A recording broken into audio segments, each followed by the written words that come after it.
Dim the lights, and imagine the door closing behind you with a thick, final sound. The echo lingers longer than you expect. In the silence that follows, you become aware of the stone, not just seeing it, but feeling it. Stone under your feet, stone at your back, stone above your head. In the medieval world, stone symbolized safety and power. Castles were built from it, churches rose from it. But in a dungeon, stone becomes something else entirely. It is not protection, it is a sponge for cold. You stand there for a moment, breathing slowly. Each breath leaves your mouth in a faint cloud.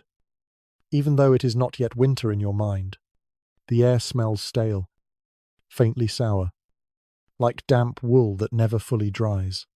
Historians generally agree that most medieval dungeons were built below ground, not as elaborate torture chambers, but as secure holding spaces. Still, the effect on the body was the same. Underground stone held moisture and cold with remarkable efficiency. Even in summer, these rooms could feel like early winter. As you lower yourself to sit, your body reacts before your thoughts do. The cold seeps through cloth almost instantly. There is no bed waiting for you, no raised platform, no comforting separation between your body and the earth. Tonight, sleep begins on stone, or, if you are lucky, on a thin scattering of straw that does very little except scratch your skin and make you aware of every movement. You shift your weight, testing positions. Sitting too long stiffens your legs. Lying down presses your shoulders and hips against unyielding rock. Medieval records mention straw, rushes, or old rags being issued occasionally, especially in city prisons. But the quantity and quality varied wildly. Some prisoners received fresh straw once a week, others slept directly on the floor for months. A quirky detail hidden in some municipal accounts suggests that straw was sometimes reused from animal stalls, which means it arrived already smelling of something distinctly alive. The cold does not attack all at once. It works patiently. First your hands ache, then your feet begin to lose sensation. Finally, the chill settles into your bones, where it feels less like pain and more like an endless pressure. You pull your arms close, curling inward without fully realizing you are doing it. This posture is not about comfort. It is about survival. Light fades quickly here. Once the door is closed, there is no window, or perhaps only a narrow slit far above your head. Useless at night. Darkness arrives early and stays longer than it should. You lose track of hours. Was it evening when you came in? Or already midnight? Historians still debate whether medieval prisoners experienced deeper psychological distress from cold or from the loss of time perception. Without candles, without bells, without sunlight, night stretches in strange ways. You listen. At first, there is nothing. Then, slowly, sound begins to appear. A drip of water somewhere beyond the wall. The faint scuttle of something small and confident. Your own breathing sounds louder than it should, like it does when you are trying not to think. In this quiet, sleep feels less like drifting off and more like negotiating a truce with your body. You try closing your eyes. The stone beneath you does not soften. Your muscles refuse to fully relax. Sleep, when it comes, will arrive in fragments. Medieval jailers were not usually concerned with whether prisoners slept well. Their priority was containment. There is a common belief that dungeon conditions were designed deliberately to torture through sleep deprivation. Some historians argue that while cruelty certainly existed, much of the discomfort came from neglect rather than intention. Cold stone was simply cheaper than wood. Straw was cheaper than beds. Your teeth chatter once, twice, then stop as your body adapts. This adaptation is not pleasant, but it is real. People are remarkably good at adjusting to misery when there is no alternative. Somewhere above you, life continues. Fires crackle. People sleep in beds with blankets. Down here, the night presses closer. You pull your cloak tighter. If you have one, many prisoners kept their outer garments, especially before trial. Clothing was not removed for sleep. Undressing would have been unthinkable in this cold, and medieval attitudes toward modesty made it unnecessary anyway. You sleep as you live here, fully wrapped, fully aware. As the first stretch of night passes, you realize something quietly unsettling. The dungeon does not care whether you sleep or stay awake. The stone remains cold, the air remains damp. And in this space, rest is not restorative. It is simply the absence of movement. Your body will take what it can get. Eventually, exhaustion pulls you downward, not into deep sleep, but into something thinner, a half-dream state where you are aware of your surroundings even as your thoughts wander. You dream of warmth, of wood instead of stone, of floors that give slightly when you lie down. These dreams are not dramatic. They are practical. And so, your first night begins, not with rest, but with endurance. You learn quickly that sleeping in a medieval dungeon is not about comfort. It is about getting through the hours until light returns, even if you cannot see it. When you wake, it is not because you feel rested. It is because some part of your body has gone numb enough to alarm the rest of you. Your eyes open to the same darkness you fell asleep in. If sleep is what that was, time has passed, but you cannot say how much. Your neck is stiff, your jaw clenched, your fingers curled inward like they forgot how to open. You try to shift, and the ground reminds you what it is. Stone does not forgive weight. There is no gentle slope, no soft hollow shaped by other bodies before you. The floor is flat, cold, and indifferent. In a medieval dungeon, this is what replaces a bed. Not furniture, not even a raised plank, just the surface beneath you, sometimes softened by a token layer of straw, sometimes left bare. You sit up slowly. Blood rushes back into places that had gone quiet. Pins and needles bloom along your legs. This sensation is sharp but brief, and you almost welcome it. Pain means circulation. Pain means you are still warm enough to feel something. If you are lucky, there is straw beneath you. It is not clean. It is not thick. It smells faintly of mold and something older. Something animal. Medieval prison records from city jails mention straw as standard bedding, but they rarely specify quality or quantity. That silence tells its own story. Straw was cheap, disposable, and easily replaced, which also meant it was easy to neglect. You reach down and touch it. It crackles softly, brittle with age. Some stalks snap under your fingers. Others bend and spring back. Straw does one useful thing.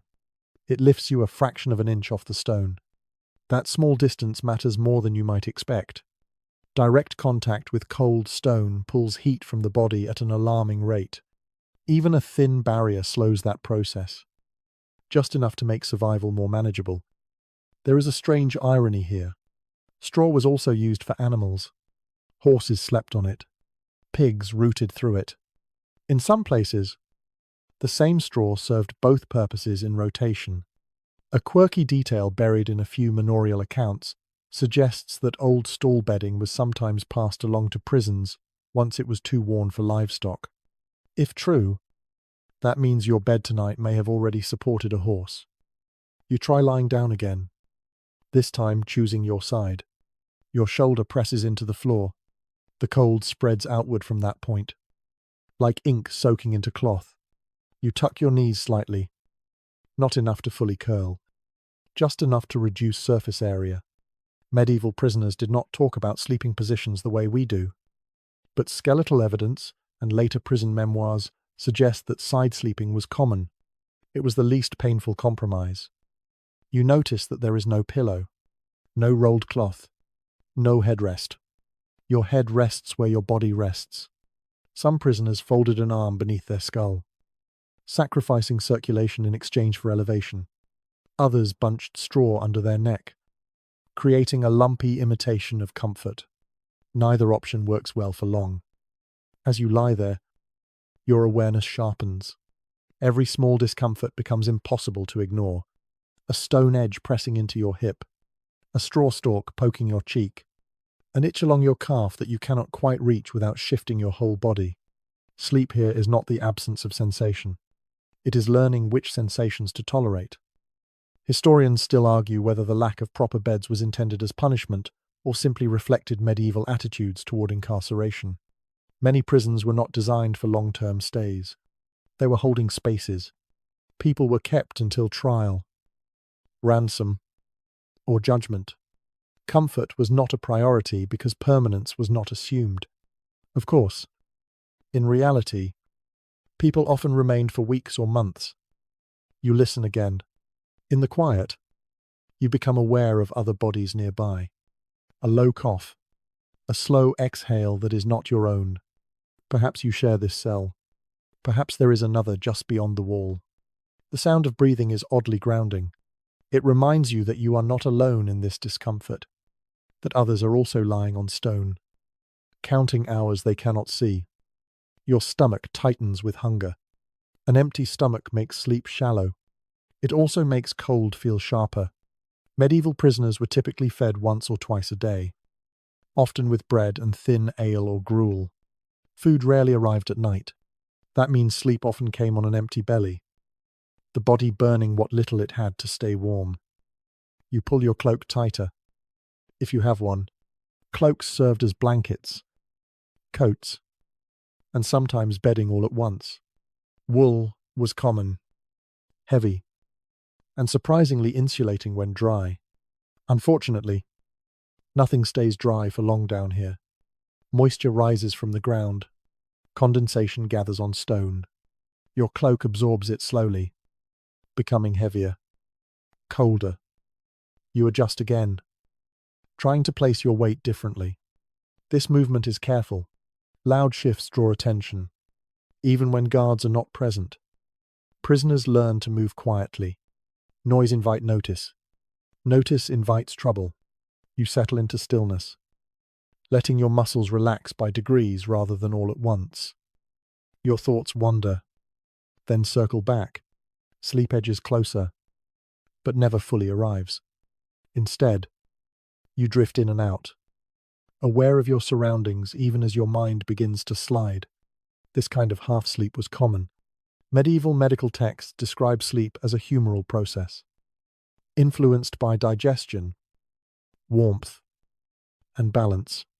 Cold, hunger, and fear all interfered. At some point, you dream.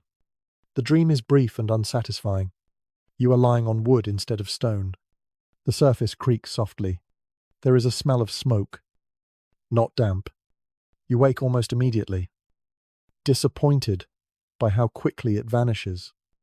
You roll slightly, testing your other side. The straw shifts with you. A small cloud of dust rises, making your nose itch. You suppress a sneeze instinctively. Even here, you are careful. There is a persistent myth that medieval dungeons were filled with elaborate torture devices and iron maidens waiting in every corner. The reality, as far as evidence shows, was often quieter, more mundane, more neglectful. The suffering came from cold floors, hard surfaces, and long nights without rest.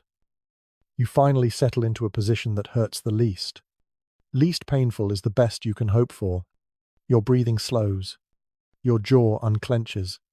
Somewhere in the darkness, water drips again, steady and patient. As another stretch of night passes, you begin to understand something important. The bed you miss is not just furniture. It is insulation, separation, a barrier between your body and the world. Down here, there is no separation. You sleep on the dungeon itself. And slowly, reluctantly, your body adapts once more. Muscles slacken, thoughts blur.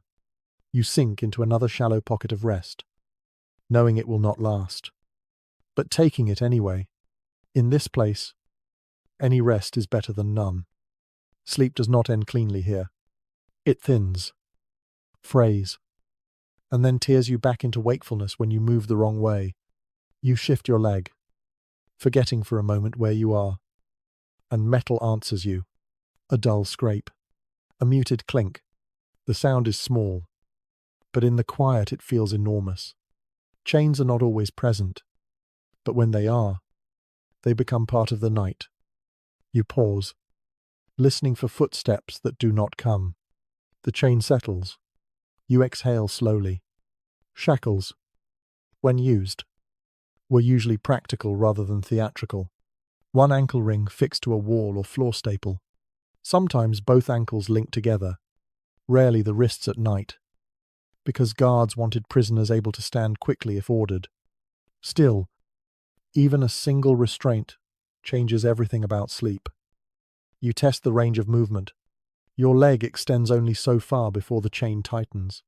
It is not painful yet, but it is firm, a reminder. You adjust your position carefully, learning the boundary through trial and error. Medieval jailers used restraints to prevent escape, not to choreograph comfort. The result was a body that could never fully relax. You lie on your side again, but this time you have to choose which side. Turn the wrong way, and the chain presses awkwardly against bone. Lie too far from the wall, and it pulls your ankle into an unnatural angle. Eventually, you find a compromise position. One knee bent, the other extended just enough to avoid tension.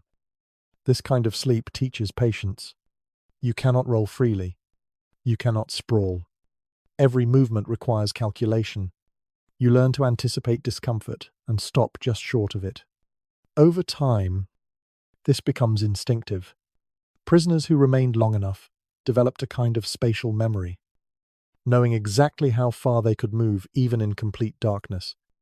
There is a persistent popular image of prisoners chained upright or suspended.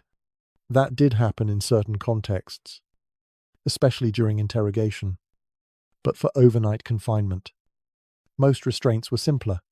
Historians generally agree that long-term chaining was physically damaging and sometimes counterproductive, increasing illness and death before trial.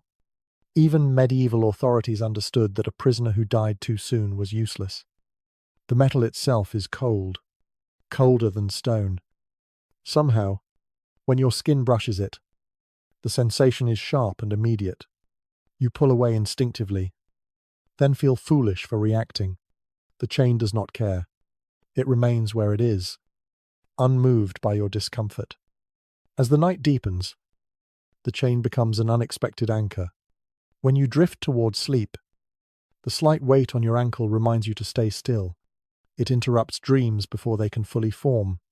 You begin to experience sleep in short segments, each one ending when your body tries to move naturally. You listen again to the space around you. Someone nearby shifts, producing a faint metallic echo of their own. The sound tells you that you are not the only one restrained tonight. There is a strange comfort in that knowledge. Shared experience, even miserable, feels less isolating. Your thoughts wander to the outside world, to beds and blankets and the freedom to turn over without consequence. These thoughts are dangerous. They sharpen longing, which sharpens awareness. You try instead to focus on practical things. Your breathing, the way your chest rises and falls, the slow rhythm of air moving in and out. Medieval medical thinking linked sleep to balance. Too much heat caused restlessness. Too much cold caused lethargy and shallow sleep. Chains added another imbalance. Physical restriction kept the body from fully surrendering to rest. Some scholars suggest that chronic sleep deprivation in prisons may have contributed to false confessions. As exhausted minds became more suggestible, others argue that hunger and fear played a larger role. The debate remains open. You adjust your cloak again, pulling it around your ankle as much as the chain allows. Cloth between skin and metal helps, even if only slightly. You tuck the edge under your calf, creating a barrier. This small act feels like a victory. Your breathing slows. The chain no longer feels like an object. It becomes part of the environment, like the wall or the floor. Your body begins to incorporate it into its sense of space. This adaptation is not pleasant. but it is efficient. Humans are very good at getting used to things they cannot change. At some point, a guard passes. You hear boots on stone, the jingle of keys, the brief flare of torchlight slicing across the cell. You keep your eyes closed. Many prisoners learned that pretending to sleep was safer than appearing alert. Alertness could be mistaken for plotting. The light fades. Darkness returns, thicker than before. You try to sink back into rest. Your ankle aches now. A low, persistent discomfort that pulses with your heartbeat. It is not severe, but it is constant. This kind of pain is harder to ignore than sharp pain. It seeps into thought. You wonder how long people could endure this. Days? Weeks? Some medieval prisoners were held for months, awaiting ransom negotiations or legal proceedings. The chain would be removed occasionally, perhaps during questioning or relocation, then replaced. Each night, the body would have to relearn its limits. There is a fringe detail mentioned in a few early modern accounts, slightly later than our period, that suggests some prisoners used chains as pillows, curling the metal under their head to lift it off the floor. Whether this was common or exaggerated is unclear, but it speaks to the improvisation born of desperation. Anything could become a tool for sleep if it offered even marginal improvement. You do not try that. The thought alone makes your neck tense. Instead, you settle back into stillness. Your mind drifts. Images surface and fade. The chain pulls lightly as your muscles relax, then slackens again when you adjust. Eventually, you find yourself hovering in that strange space between waking and sleeping. You are aware of the cold, aware of the restraint, but less troubled by them than before. This is not comfort. It is resignation. And resignation, in a place like this, is restful in its own way. The night continues without ceremony. No bells mark the hours. No dawn light creeps in to signal progress. There is only the slow passage of time, measured by stiffness and the occasional ache. When sleep finally claims you again, it is shallow and fragmented, but it is sleep. Your body takes it greedily, even knowing it will be brief. The chain rests against your ankle, unmoving, a silent witness to another stolen hour of rest. You wake again without knowing why. There is no sound sharp enough to justify it. No guard. No chain pulled too far. Just the quiet sense that something has shifted. It takes a few seconds to understand what it is. Not the room. Not your body. Time itself feels wrong. Down here, darkness does not arrive and leave the way it does above ground. It settles in layers. Without a window. Without a candle. Without even a reliable change in temperature. Night and day lose their edges. You lie still, eyes open, unsure whether you have slept for minutes or hours. Your body guesses, but it guesses poorly. You try counting breaths. 10, 20, 30. The numbers blur. You lose your place and start again, then abandon the effort entirely. Counting requires markers. This space offers none. Medieval bells once structured daily life with remarkable precision, calling people to prayer, work, to rest. In a dungeon, those bells are distant or absent, even when you hear them faintly. The sound arrives distorted, stripped of meaning. This loss of rhythm affects sleep more than the cold ever could, without a sense of when night begins or ends. Your body cannot prepare itself for rest. Melatonin, circadian cycles, the quiet cues you rely on without thinking all fail you hear. Medieval people did not understand these processes scientifically, but they felt the effects. Writings from later centuries describe prisoners who slept at odd intervals, drifting in and out of rest without pattern. You shift slightly, then stop. Remembering the chain, the metal responds with a soft sound that seems louder than it should. Sound behaves differently in darkness. It feels closer, more intimate. You hold still again, letting silence reassert itself. Your thoughts become unreliable companions. They wander, circle back, repeat themselves. You think of warmth, then of food, then of warmth again. You recall faces from outside this place, but they lack detail. Memory softens at the edges when sleep is fragmented. You wonder how many nights it has been since you last saw daylight. 1? 2? More? There is no way to know. Some historians suggest that medieval imprisonment was not meant to disorient psychologically in the modern sense, yet the effect was undeniable. The architecture alone accomplished it. Narrow spaces, thick walls, limited light. Whether intentional or incidental remains uncertain. But the outcome was the same. People lost track of time quickly. There is a curious detail found in a handful of monastic prison records. In certain religious houses, bells were rung even for prisoners. Not out of mercy, but habit. The schedule continued whether anyone could hear it clearly or not. In secular dungeons, this structure often vanished entirely. Your sleep suffers for it. You try closing your eyes again. Darkness behind your eyelids looks no different from the darkness in front of them. This makes it harder to surrender. Sleep usually arrives when the world fades. Here, the world never quite leaves. Your breathing grows shallow. You notice it and correct, drawing air deeper into your lungs. The air smells faintly mineral, with a trace of mold. Each breath feels cool as it enters, warmer as it leaves.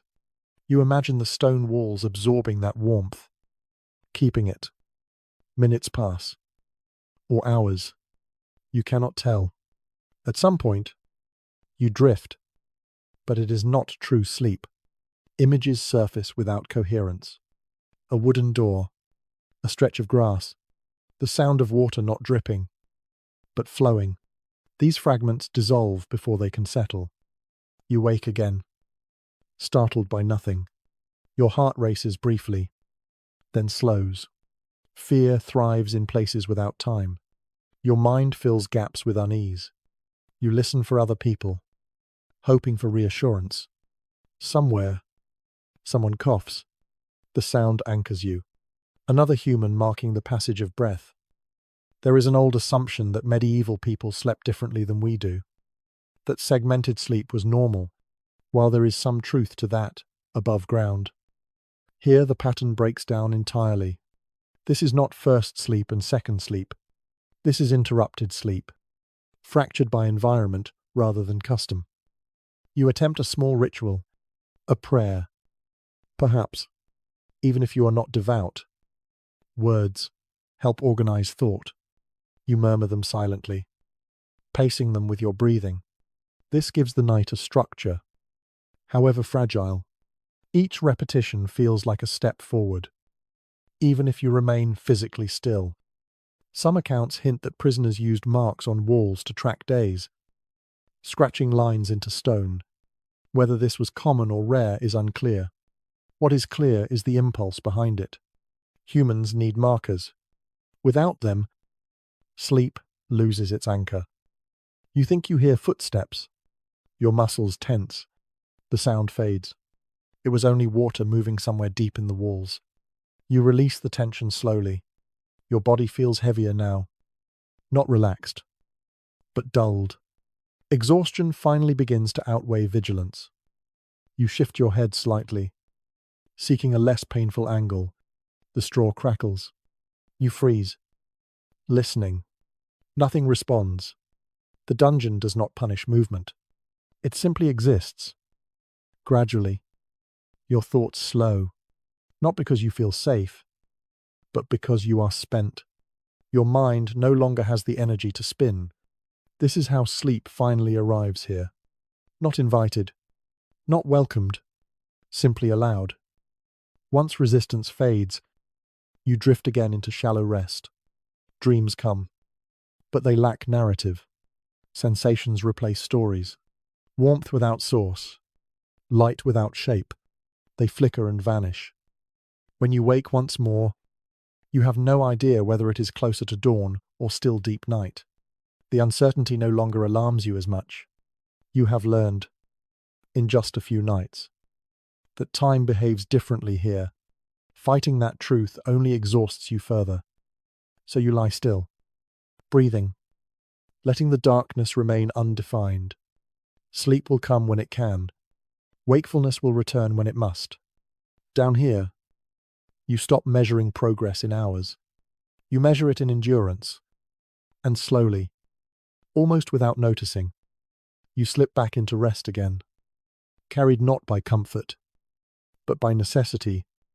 Something touches your face, light and cold. You open your eyes and blink, unsure whether it is real or imagined. A moment later, it happens again.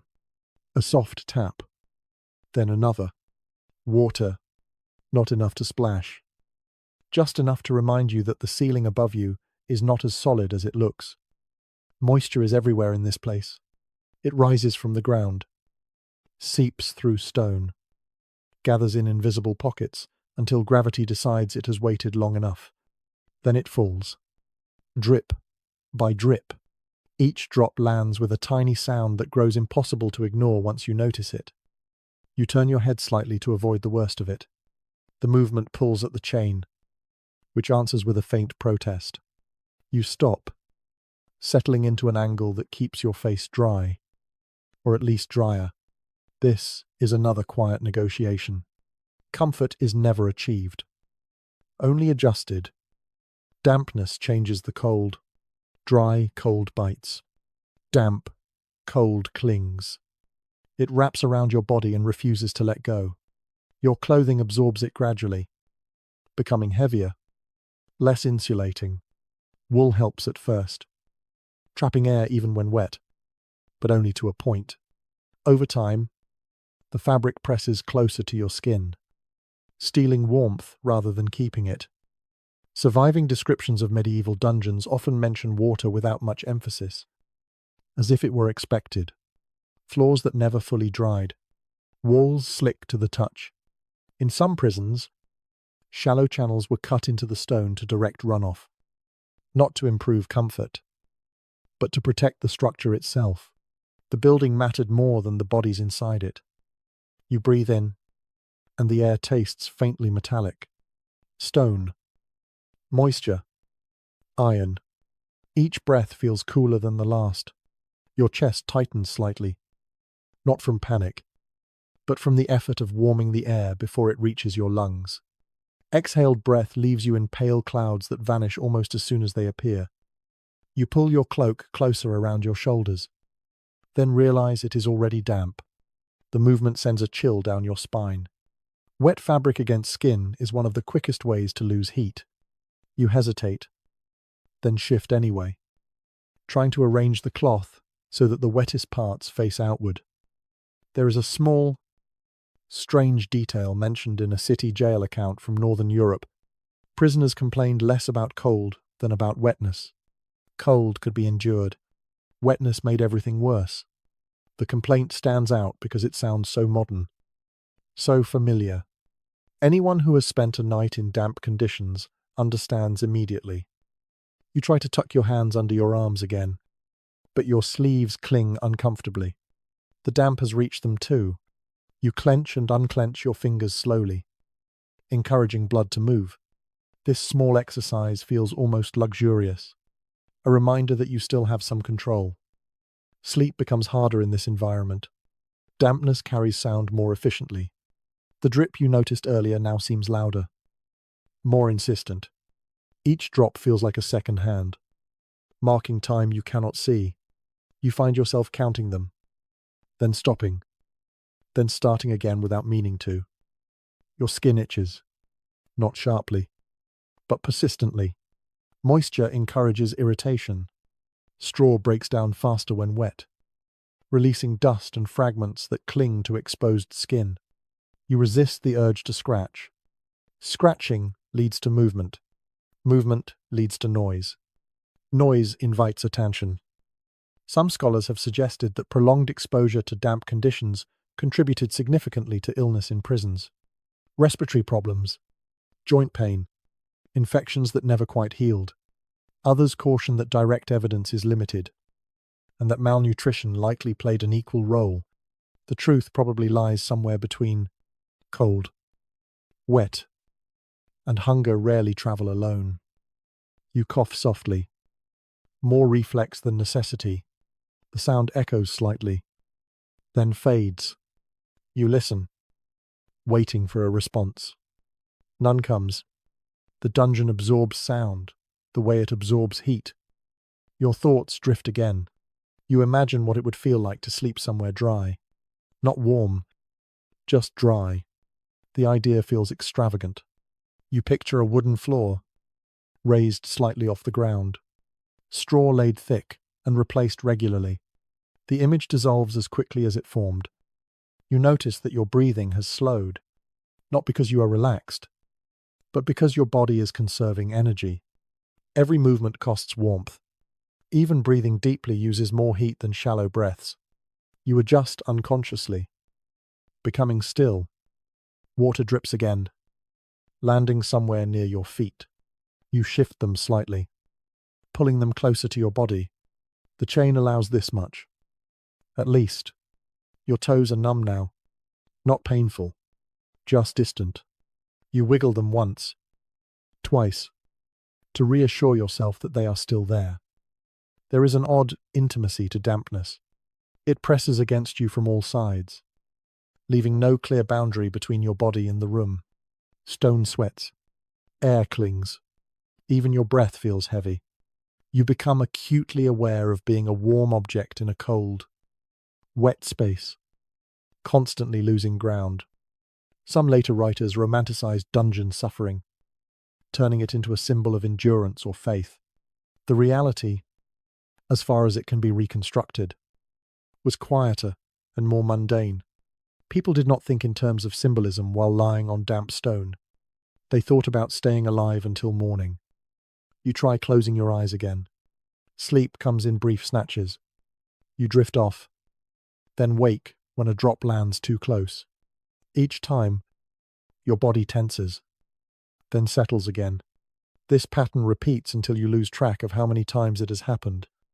Eventually, exhaustion smooths the edges. The dripping becomes part of the background. The dampness remains, but your awareness of it softens. Your mind stops commenting on every sensation. You find yourself thinking less, feeling more. Cold, wet, heavy. Then, even those impressions blur. Sleep finally takes hold, thin but steady, like a fragile bridge that holds only if you do not move too much. In this sleep, there are no dreams you can remember, just darkness within darkness. Your body rests as much as it is able, conserving what little warmth it has left.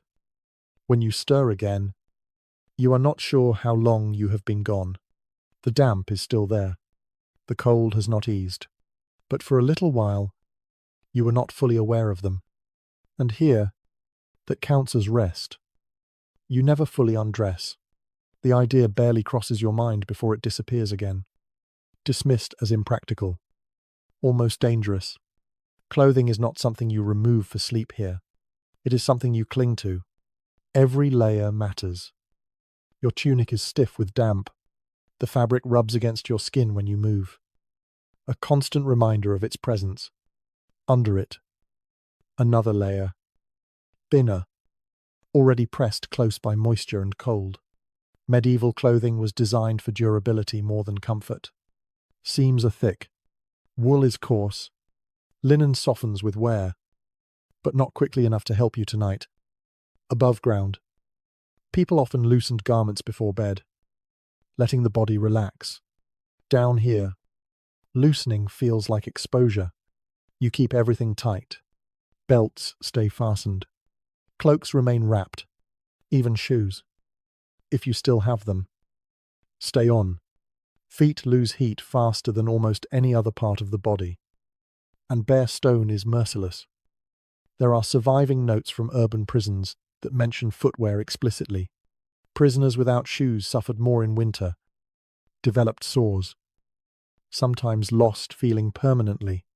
These were not dramatic injuries, just slow damage from cold and pressure, the kind that accumulates quietly. You adjust the hem of your cloak, pulling it over your knees. The movement sends a ripple of chill through your legs as damp fabric shifts. You wait for the sensation to pass. It always does.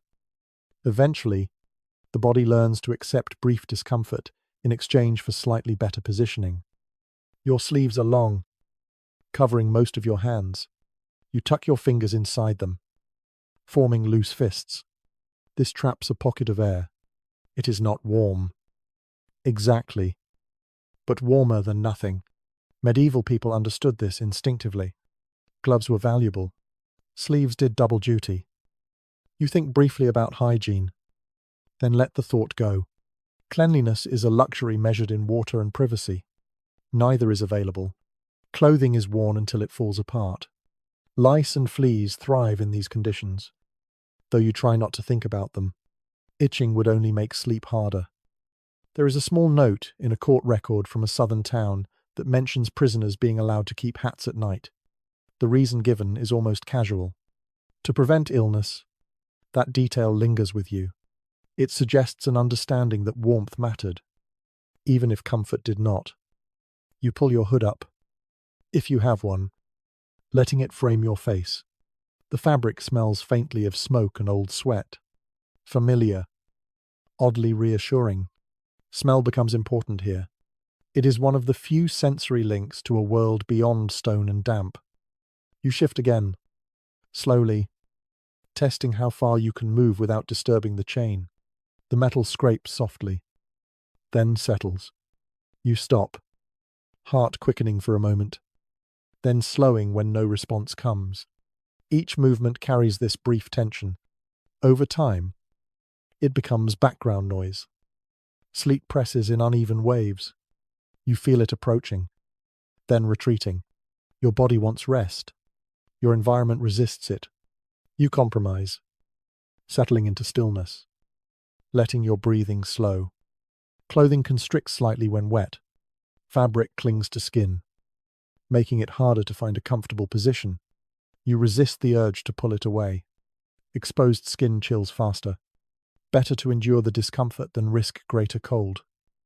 There is a widespread belief that medieval people were tougher, more accustomed to hardship. There is some truth to that. But toughness has limits. People adapted because they had to, not because they felt nothing. Every night like this exacted a cost. You notice that your shoulders ache, not sharply, but with a deep, tired soreness. Sleeping in clothing restricts movement. Muscles never fully relax. This ache will follow you into the next day. If there is a next day, you can define. Your thoughts drift towards sleep again. Images surface without warning. A fire. Not roaring, just steady. The warmth of it spreads through your chest in the dream, easing the tightness. You wake almost immediately. The contrast too sharp to ignore. You swallow. Your throat dry. Moist air does not mean hydration. Quite the opposite. You lick your lips. Then stop. The air cools the moisture instantly. Another small sound reaches you. Fabric shifting nearby. Someone else adjusting their clothing in the dark. The sound is soft. Almost intimate. It reminds you that you are not alone in this ritual of endurance. Some medieval sermons spoke of sleep as a moral act. A surrender to God. Down here, sleep feels more like a truce. You give up awareness not because you feel safe, but because staying alert costs too much. You draw your knees closer, curling slightly. The position reduces heat loss, though it strains your back. You choose warmth over alignment. Choices are always like this here. One discomfort traded for another. Your hood slips a little, exposing your ear. Cold touches it immediately. You adjust again. Careful. Precise. The chain shifts, then stills. You settle. Gradually, your body gives in. Muscles soften just enough. Breathing evens out. Your thoughts lose coherence. Words drift without meaning. Sleep arrives not as a fall, but as a slow dimming. Awareness fades at the edges first. Sensation dulls. The damp remains. The cold remains. but you are less engaged with them now. You rest in this shallow state for a while. How long? You cannot say. When you surface again, it is with the familiar stiffness, the familiar chill. But there is also a faint sense of having crossed some invisible distance. Clothing, heavy and uncomfortable as it is, has done its job. It has kept you from losing too much warmth. It has allowed you this small measure of rest. And here, small measures are everything. You become aware of other bodies long before you can see them. Sound carries first. A slow exhale nearby. The faint scrape of straw as someone shifts their weight. A muted cough that is quickly swallowed back into silence. Shared space announces itself gently. Like this. Through small, human noises that cannot be fully suppressed. If your cell holds more than one person, sleep changes immediately. Privacy disappears. But warmth becomes negotiable. Bodies generate heat. Even when starved and exhausted. Lying alone on stone is one kind of suffering. Lying close to others introduces a different calculation. You do not press against anyone at first. There are rules here. Unspoken but understood. Space is respected until it becomes unbearable to maintain. Each person waits, testing the cold, gauging how desperate the night will become. When the chill deepens enough, distance feels less important. You inch closer, careful not to startle. The movement sends a quiet rustle through straw and fabric. The other person stiffens briefly, then relaxes when you stop short of contact. This pause matters. Consent is rarely discussed, but it exists in these moments. Survival requires cooperation. Eventually, shoulders touch, not skin to skin, but cloth to cloth. The contact is tentative, almost polite. Warmth seeps slowly across the gap. It is subtle, but unmistakable. Your body recognizes it immediately, responding with a small, involuntary sigh. Historical accounts make it clear that communal cells were common, especially in town prisons and castle holding rooms. Overcrowding was routine. What those records rarely mention is how prisoners adapted their sleep accordingly. Yet logic fills in the gaps. Shared heat mattered. You shift again, aligning your back with another back, or your side with someone else's shoulder. The configuration changes depending on the number of people and the available space. There is no ideal arrangement, only workable ones. The closeness brings new sensations. The smell of another person, layered with damp cloth and old sweat. The sound of breathing close enough to feel. These details might feel intrusive in another context. Here, they are oddly reassuring. Proof of life. Proof of warmth. There is a delicate balance to maintain. Too close. And limbs tangle, causing discomfort and waking. Too far. And the cold creeps back in. You learn quickly where that balance lies. Bodies settle into a shared stillness, each person adjusting minutely to the others. Some observers later commented on the spread of illness in communal prisons. Close quarters made disease easier to pass along.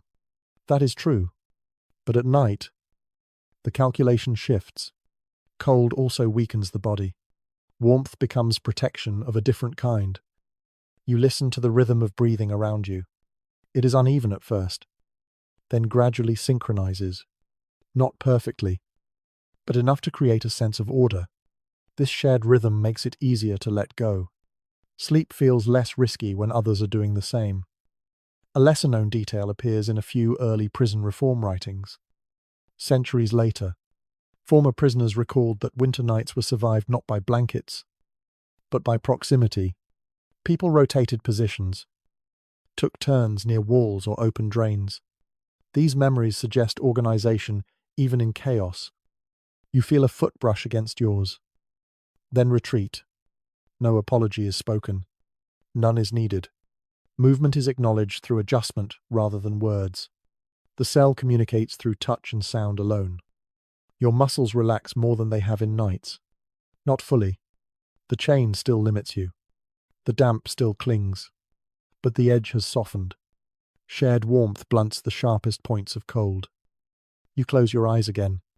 This time, sleep comes more easily. Not deeply, but steadily. Dreams form and hold for longer before dissolving.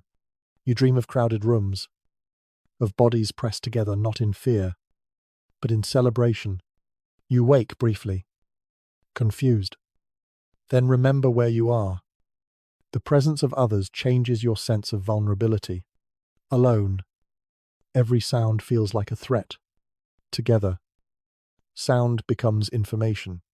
You know what is normal. You recognize the rhythm of the night. There is a quiet ethics at work here. No one takes more space than they need. No one pushes too hard. The unspoken agreement is simple. Everyone is cold. Everyone wants to last until morning. You shift slightly, feeling the warmth of another body against your back. It is not comfortable in the way a bed is comfortable. It is uncomfortable in a way that allows survival. The distinction matters. Sleep settles in. Heavier now. Breathing slows across the cell. The drip of water fades into the background. Even the chain feels less intrusive.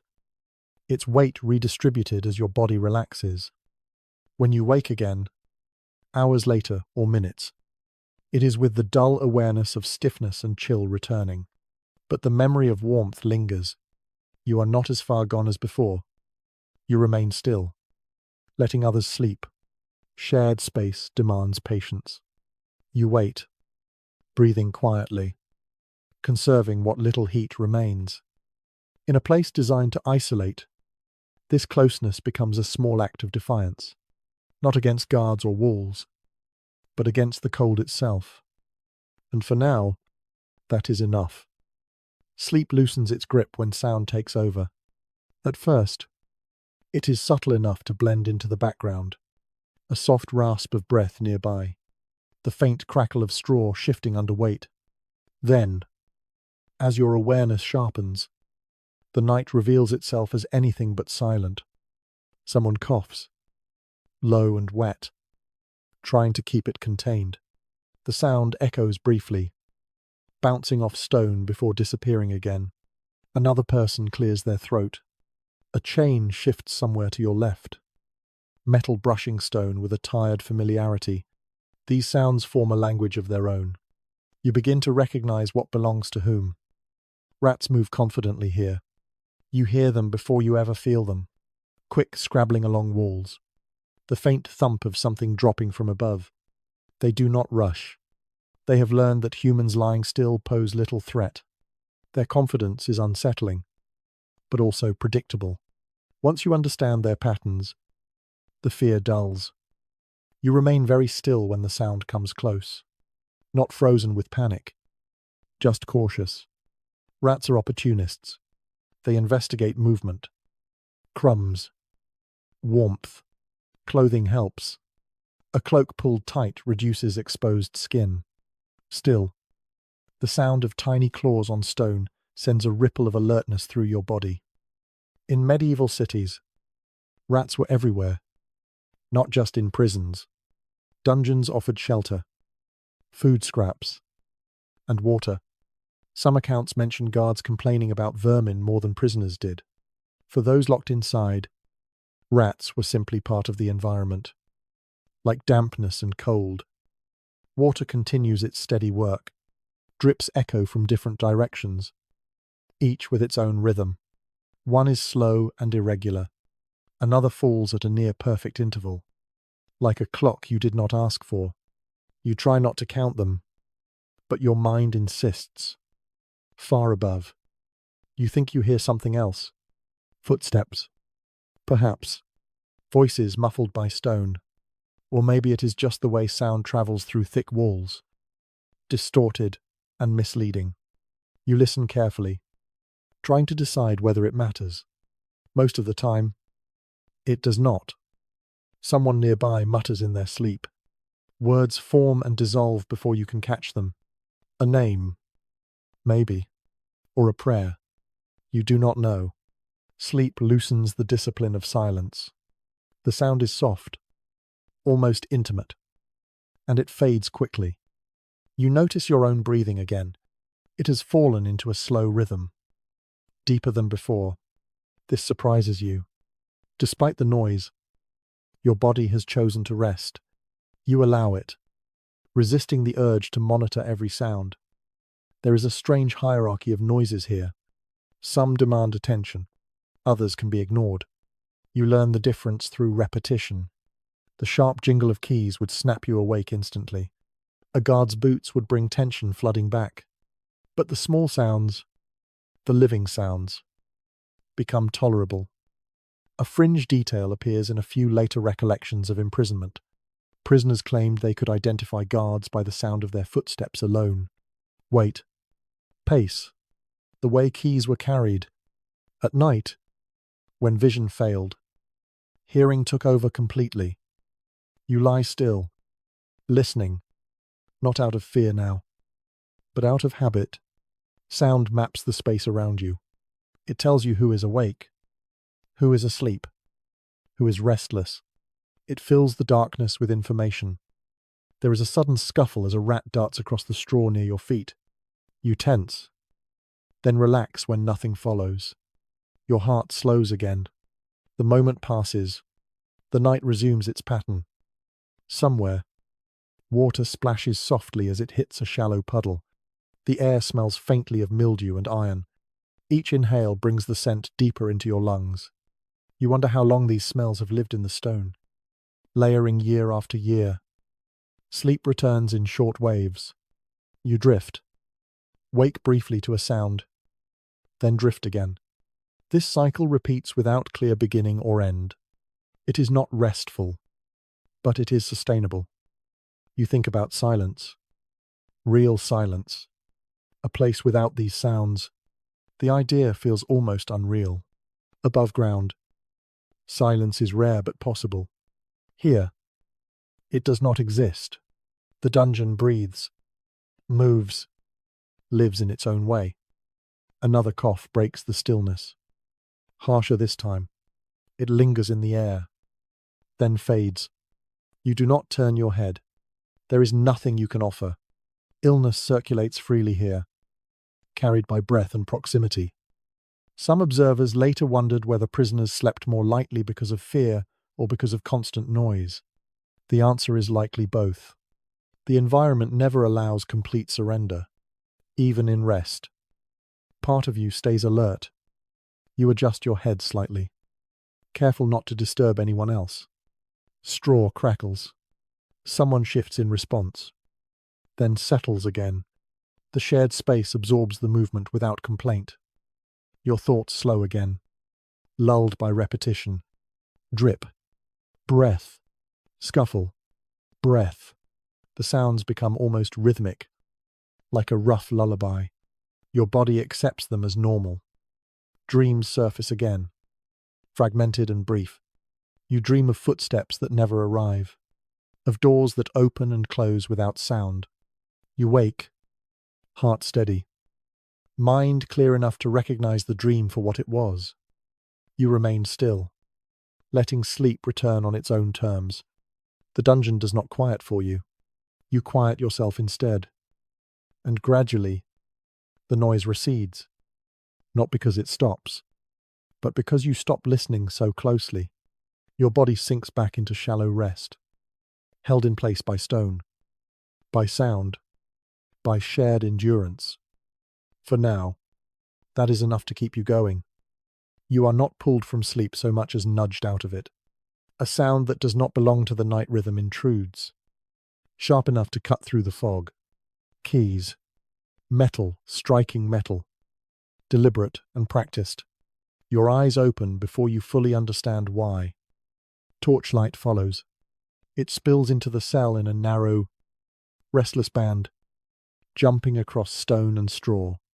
Shadows leap and retreat. The sudden brightness hurts more than you expect. Your pupils struggle, vision blurring as your body reacts too slowly. You do not move right away. Experience has already taught you that stillness is safer than curiosity. Guards expect bodies to lie where they were left. Movement can be read as defiance, or worse, was intent. Boots scrape against stone. The sound is closer now, Each step echoes briefly, then vanishes. The rhythm is unhurried. There is no urgency in it. This is routine. Night patrols exist not to provide comfort, but to confirm containment. The torch shifts again, briefly illuminating faces around you. Eyes open, then close. Someone turns their head away from the light. Another pulls fabric higher over their face. No one speaks. Silence feels heavy. Intentional. Guards in the medieval period often worked in pairs during night rounds. One carried the light, the other the keys. Records suggest these checks were irregular, not scheduled. Unpredictability kept prisoners unsettled and reduced coordination, even when nothing happened. The interruption itself carried weight. The light pauses near you. Heat from the flame brushes your skin for a fleeting moment. It feels unreal, like a memory rather than a sensation. Then it is gone, replaced by cold again. The contrast leaves your body confused, unsure which state to prepare for. You hear a door open somewhere down the corridor. Hinges groan softly. A voice murmurs, low and indistinct. Another voice answers. The exchange is brief, practical. You do not catch the words, but you recognize the tone. Nothing is wrong. Nothing needs attention. The torchlight recedes, pulling shadows back into their corners. Darkness settles again, thicker now for having been disturbed. Your eyes ache. You blink slowly, waiting for the pain to fade. Sleep does not return immediately. Your heart beats faster than before. Adrenaline lingers, a leftover from centuries of instinct. Even when guards do nothing, their presence changes the night. It reminds you that you are observed. That rest is conditional. You shift slightly, testing the space. The chain answers with a muted sound. You stop, listening. No response comes. The dungeon accepts your adjustment without comment. It is tempting to resent these interruptions, but resentment takes energy. Over time, prisoners learn to fold them into the night rather than resist them. Sleep became something that paused and resumed, like breath. Some accounts suggest that guards intentionally avoided waking prisoners unless necessary, believing that exhaustion reduced trouble during daylight hours. Others imply the opposite, that frequent disturbances were a tool of control. The surviving evidence does not settle the question neatly. Practices varied widely from place to place. You lie still, letting your breathing slow again. The warmth of the torch has already faded from memory. Cold reasserts itself, patient and thorough. Your muscles tighten, then loosen as you find stillness again. Nearby, someone sighs. The sound carries a mix of frustration and resignation. You recognize it immediately. The shared experience makes it easier to let go. Your thoughts wander briefly to the guards themselves. They stand in the cold too, though not as long. Their boots protect their feet. Their cloaks are drier. They move, generate heat, then leave. You remain. Another sound drifts down the corridor. A door closing. The night patrol moves on. The dungeon exhales. You adjust your head, finding a slightly less painful angle. Straw crackles softly. The sound seems loud in the returning silence. But no one reacts. The night absorbs it. Sleep edges closer again. But it is lighter now. Your mind remains half alert, tuned for the sound of keys that may return. This vigilance is exhausting, but it becomes habitual. You learn to rest without fully trusting the dark. Dreams that come after interruption are different. Shorter, brighter. They dissolve quickly. You drift into one, then surface almost immediately. Unsure what woke you. Nothing did. Your body simply refused to sink too deep. The hours stretch. Interruptions may come again, or they may not. There is no way to know. The uncertainty itself becomes part of the environment. Eventually, your breathing evens out once more. Your body decides that rest, however flawed, is still necessary. You surrender to it. Cautiously, like stepping onto thin ice. The dungeon does not promise you uninterrupted sleep. It offers only the chance to take it when you can. You accept that bargain because there is no alternative. And slowly, with torchlight gone and footsteps fading into memory, you drift back into the shallow rest that passes for sleep here, carrying with you the knowledge that it can end at any moment. Hunger settles into the night differently than cold. Cold announces itself immediately. Hunger works more quietly, spreading out, changing the way your body understands rest. You feel it now as you lie still, a hollow sensation beneath your ribs that makes every breath feel slightly sharper. You cannot remember when you last ate. There was bread, perhaps, hard, dry, filling for a few minutes and then gone. Maybe a thin ale that warmed your throat but did little else. Meals here are not tied to comfort or nourishment. They are tied to routine, to obligation. When food arrives, you eat. When it does not, you wait. Your stomach tightens, then relaxes, then tightens again. The rhythm is slow and persistent. Hunger keeps the body alert even when exhaustion begs for rest. You curl slightly inward, instinctively protecting your core. This posture is ancient, shared across centuries and cultures. It reduces heat loss. It also eases the ache. Just a little. Many medieval prisons provided food once a day. Some offered it twice. The quality depended on the institution, the season, and the status of the prisoner. Bread and water formed the base. Occasionally there was pottage, thin and grainy, or a scrap of salted meat, rarely enough to feel satisfied. You swallow, your mouth dry. Hunger sharpens thirst, and thirst sharpens hunger. The two work together, amplifying discomfort. Your tongue presses against the roof of your mouth, searching for moisture that is not there. Sleep becomes shallow again. Hunger makes it difficult to sink fully. Your mind wanders more than before, drawn toward memories of food. Not feasts, just ordinary meals. A bowl held between both hands. Steam rising, the smell alone enough to soften the edges of the world. You wake briefly, heart steady, stomach empty. The hunger is still there. It has not grown worse, but it has not receded either. It feels like a constant presence, sitting just behind your thoughts.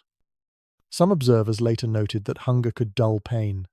A starving body redirects energy away from sensation, prioritizing survival. That may be true in extreme cases. But in the long nights, hunger also keeps you awake, whispering reminders that the body is running low. There is a strange calm that sometimes follows. When hunger has been present long enough, it loses urgency. It becomes background, like the dripping water or the cold stone. You reach this stage gradually, without noticing the transition. You listen to your breathing again. Slower now. Your body conserves energy, reducing movement, minimizing waste. Even your thoughts seem quieter, as if the mind understands that spinning stories costs more than it can afford. Someone nearby shifts and sighs softly. You recognize the sound. Hunger is shared here. No one speaks of it, but everyone feels it. The shared silence carries that understanding. You think briefly about those who are allowed to receive food from outside. Wealthier prisoners sometimes relied on family or servants to bring meals. The difference was stark. A full stomach changes everything. Warmth lasts longer. Sleep comes easier. Status followed you even into confinement. For most, though, hunger was part of the sentence, even when it was not written down. Whether this was deliberate punishment or simple neglect is unclear. What matters is the effect. Nights became longer. Sleep became thinner. You press your forearms lightly against your abdomen, applying pressure. It helps a little. The sensation shifts from ache to dull awareness. You breathe slowly, counting without numbers, letting time pass as it will. Dreams, when they come, are filled with food, not extravagant spreads, just bread that breaks cleanly, soup thick enough to leave a trace on the spoon. You wake with the taste almost present, then gone. Your body does not fully wake. It drifts between hunger and rest, never committing to either. This state feels suspended, like waiting for something that does not arrive. Some medieval medical writings suggested that sleeping on an empty stomach was beneficial, that it prevented sluggishness. Those texts were not written with dungeons in mind. Hunger here does not cleanse or sharpen. It erodes. Still, your body adapts. It always does. The ache becomes familiar. The sharp edges round off. You find that you can rest in short intervals without dreaming, without thought, just stillness. You lie there, breathing quietly, letting hunger exist without engaging it. Resistance would only drain you further. Acceptance, uncomfortable as it is, allows rest to creep back in. Eventually, exhaustion outweighs appetite. Your stomach continues its slow rhythm, but your mind fades around it. Awareness dulls. The night presses in. Sleep returns. Not deeply, not kindly, but enough. Your body takes what it can, even as it waits for the next interruption, the next meal, the next shift in the dark. And for now, that is all you can do. Illness does not announce itself dramatically here. It arrives quietly, slipping into the body during moments when you are too cold, too hungry, or too exhausted to resist it.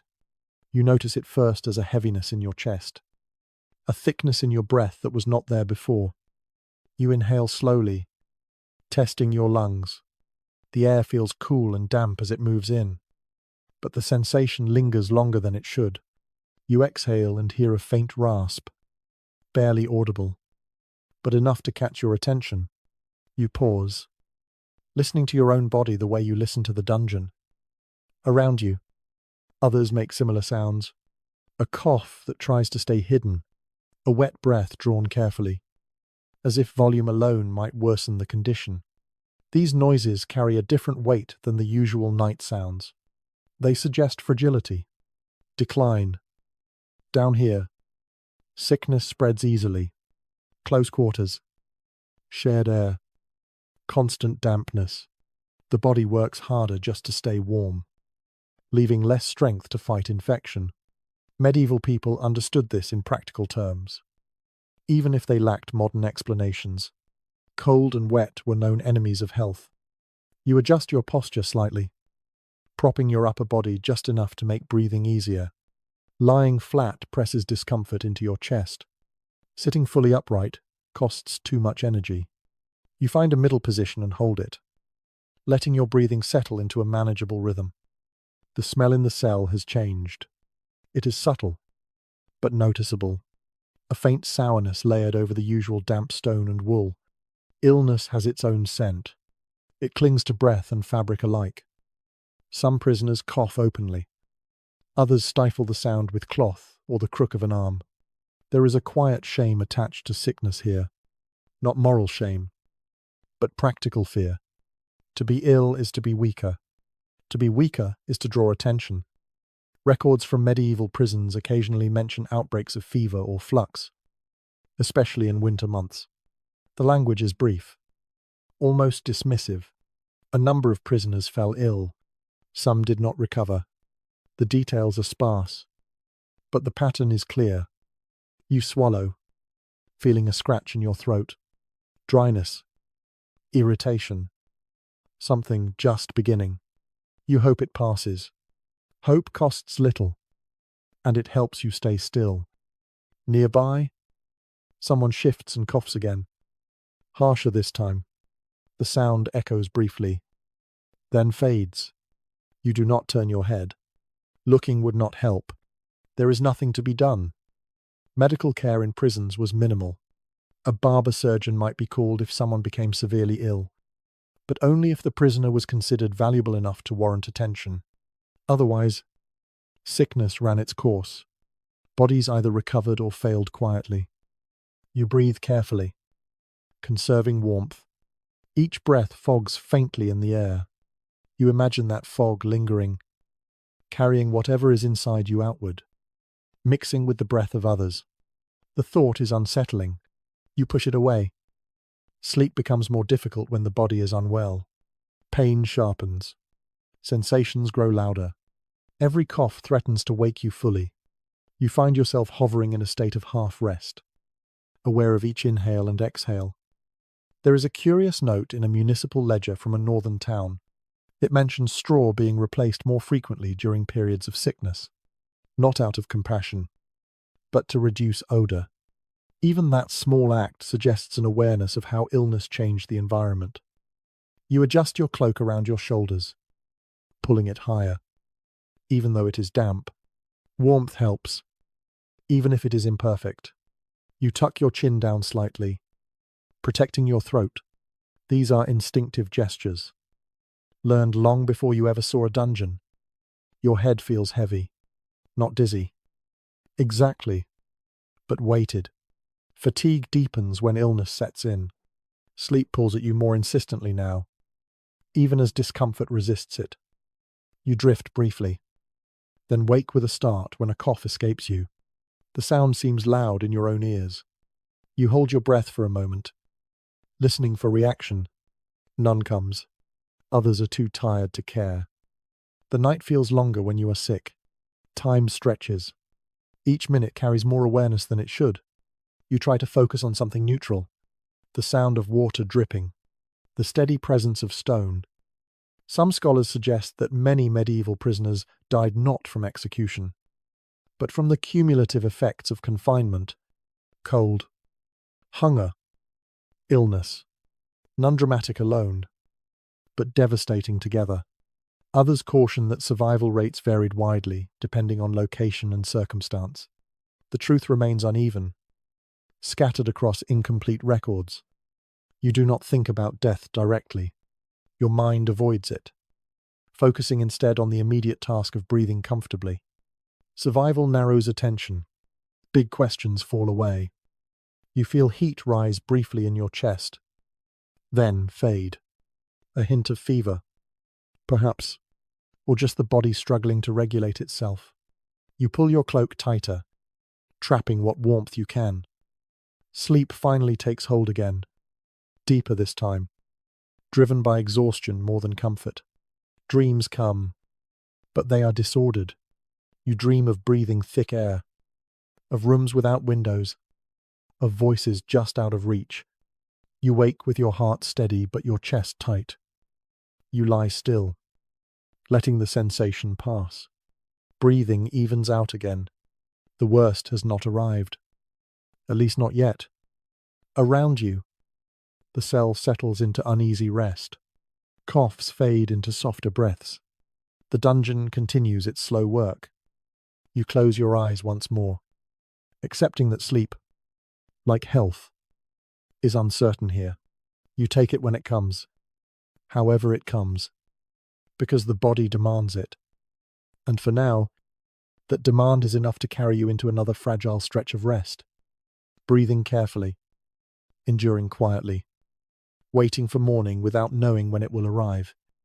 The cold changes as the season deepens. What you felt before was persistent, exhausting, but manageable. This is different. Winter settles into the stone itself, and the dungeon responds as if it has been waiting for this moment all year. You notice it first in your hands. They ache even when you keep them tucked close. The pain is dull, spreading slowly, like pressure rather than sharpness. Your fingers feel thick, clumsy. You try to move them and are surprised by how slow they respond. Stone that once felt merely cool now feels alive with cold. It radiates outward, stealing warmth faster than your body can replace it. Even the air seems heavier, as if it has weight. Each breath costs more effort. Above ground, winter changes habits. Fires burn longer. People gather closer. Down here, there is no adjustment. The dungeon does not prepare. It simply becomes harsher. You curl tighter, drawing knees toward your chest. The movement is careful, constrained by chain and by the bodies around you. Someone nearby shifts as well, responding to the same instinct. Winter turns proximity from choice into necessity. Your breath fogs more noticeably now. The cloud lingers a fraction longer before dissolving. You watch it with detached interest. It becomes a small marker of your own heat escaping into the room. Historical sources often describe winter imprisonment as particularly brutal, even by medieval standards. Prisoners held through the cold months suffered more illness, more weakness, more death. Not because winter was malicious, but because it removed the last margin of error. The body had nowhere to borrow warmth from. You press your forearms against your abdomen again, guarding what little heat remains. Your shoulders hunch involuntarily. Muscles tense and refuse to relax fully. Sleep becomes harder to reach, even with exhaustion pressing down. There is a peculiar quiet to winter nights. Rats move less. Water drips slow as some moisture freezes along the walls. The dungeon feels more still, as if holding its breath. That stillness makes the cold feel sharper. You listen to your own breathing. It sounds louder now, rasping slightly, as cold air passes through your throat. You swallow and feel the scratch linger. Your body tries to conserve warmth by limiting movement. Even thoughts seem to slow. Someone near you shivers. The movement sends a ripple through the cluster of bodies. You feel the vibration. Then stillness returns. Shivering generates heat, but it also burns energy. The body does it reluctantly, as a last resort.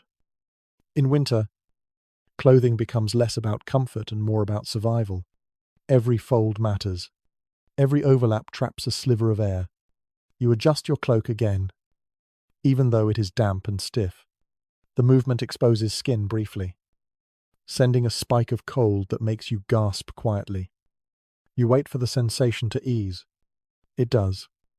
Eventually, winter teaches patience whether you want it or not. There is an odd detail mentioned in a record from a castle prison in the north. During severe cold, prisoners were allowed extra straw, not out of mercy, but because frozen bodies were harder to move if they died. This practical consideration says more than any moral statement could.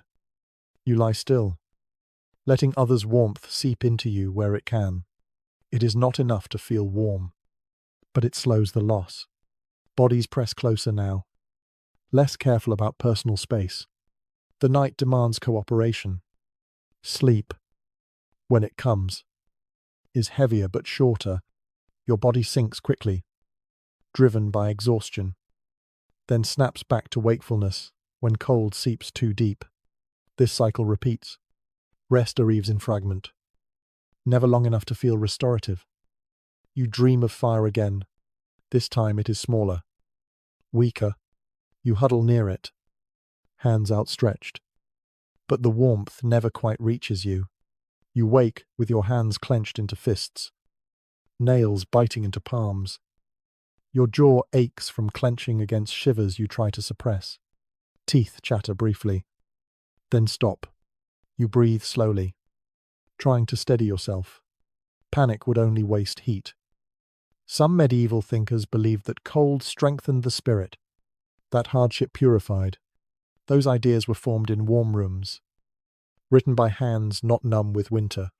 Down here, cold does not feel instructive. It feels absolute. You press your feet together, rubbing them lightly. The motion is small, barely visible, but it helps. Sensation returns in tingling waves, then fades again. You repeat the movement once more, then stop, conserving energy.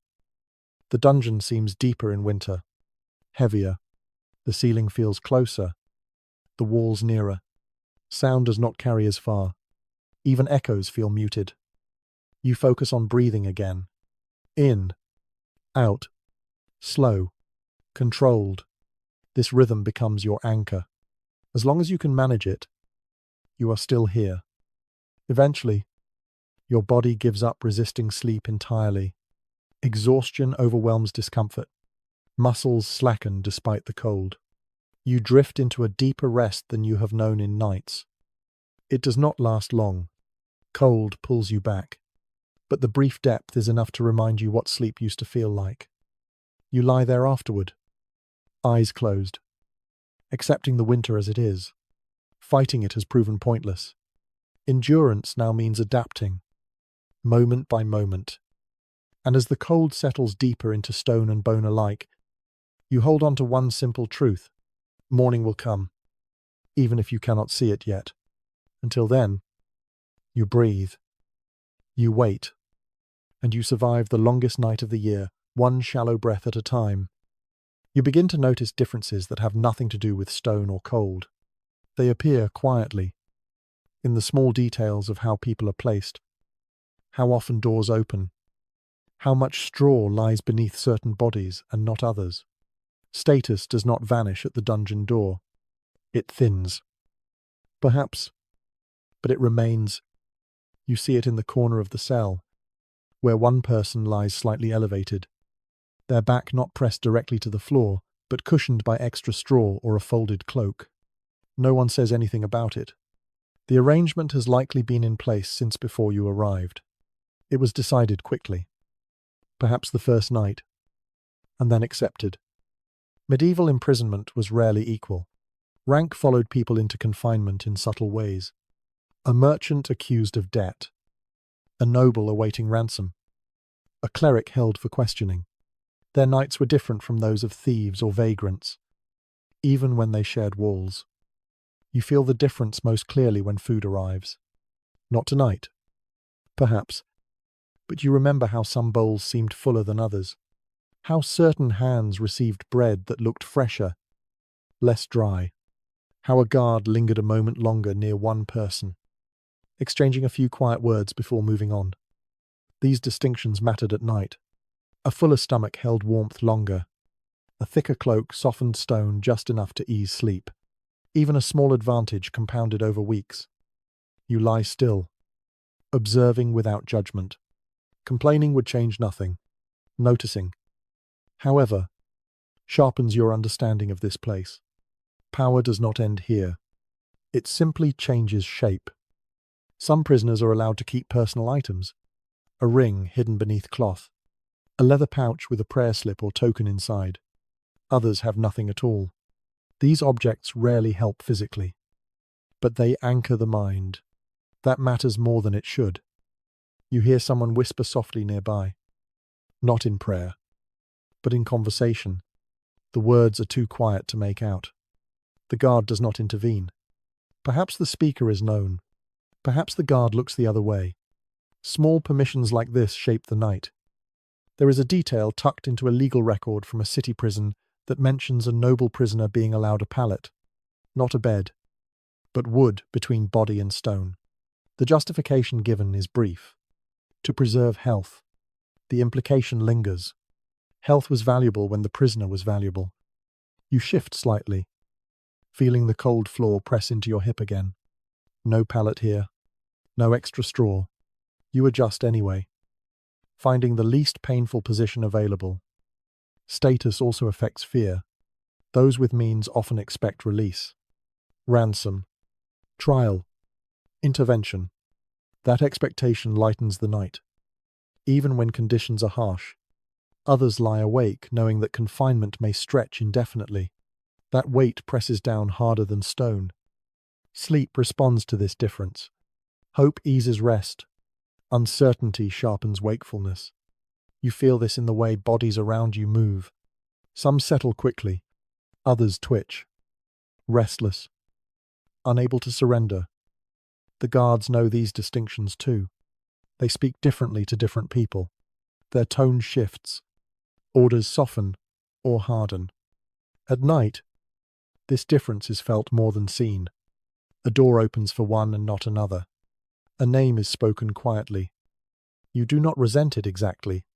Resentment takes energy. You observe and file the information away. Understanding the hierarchy helps you predict the night.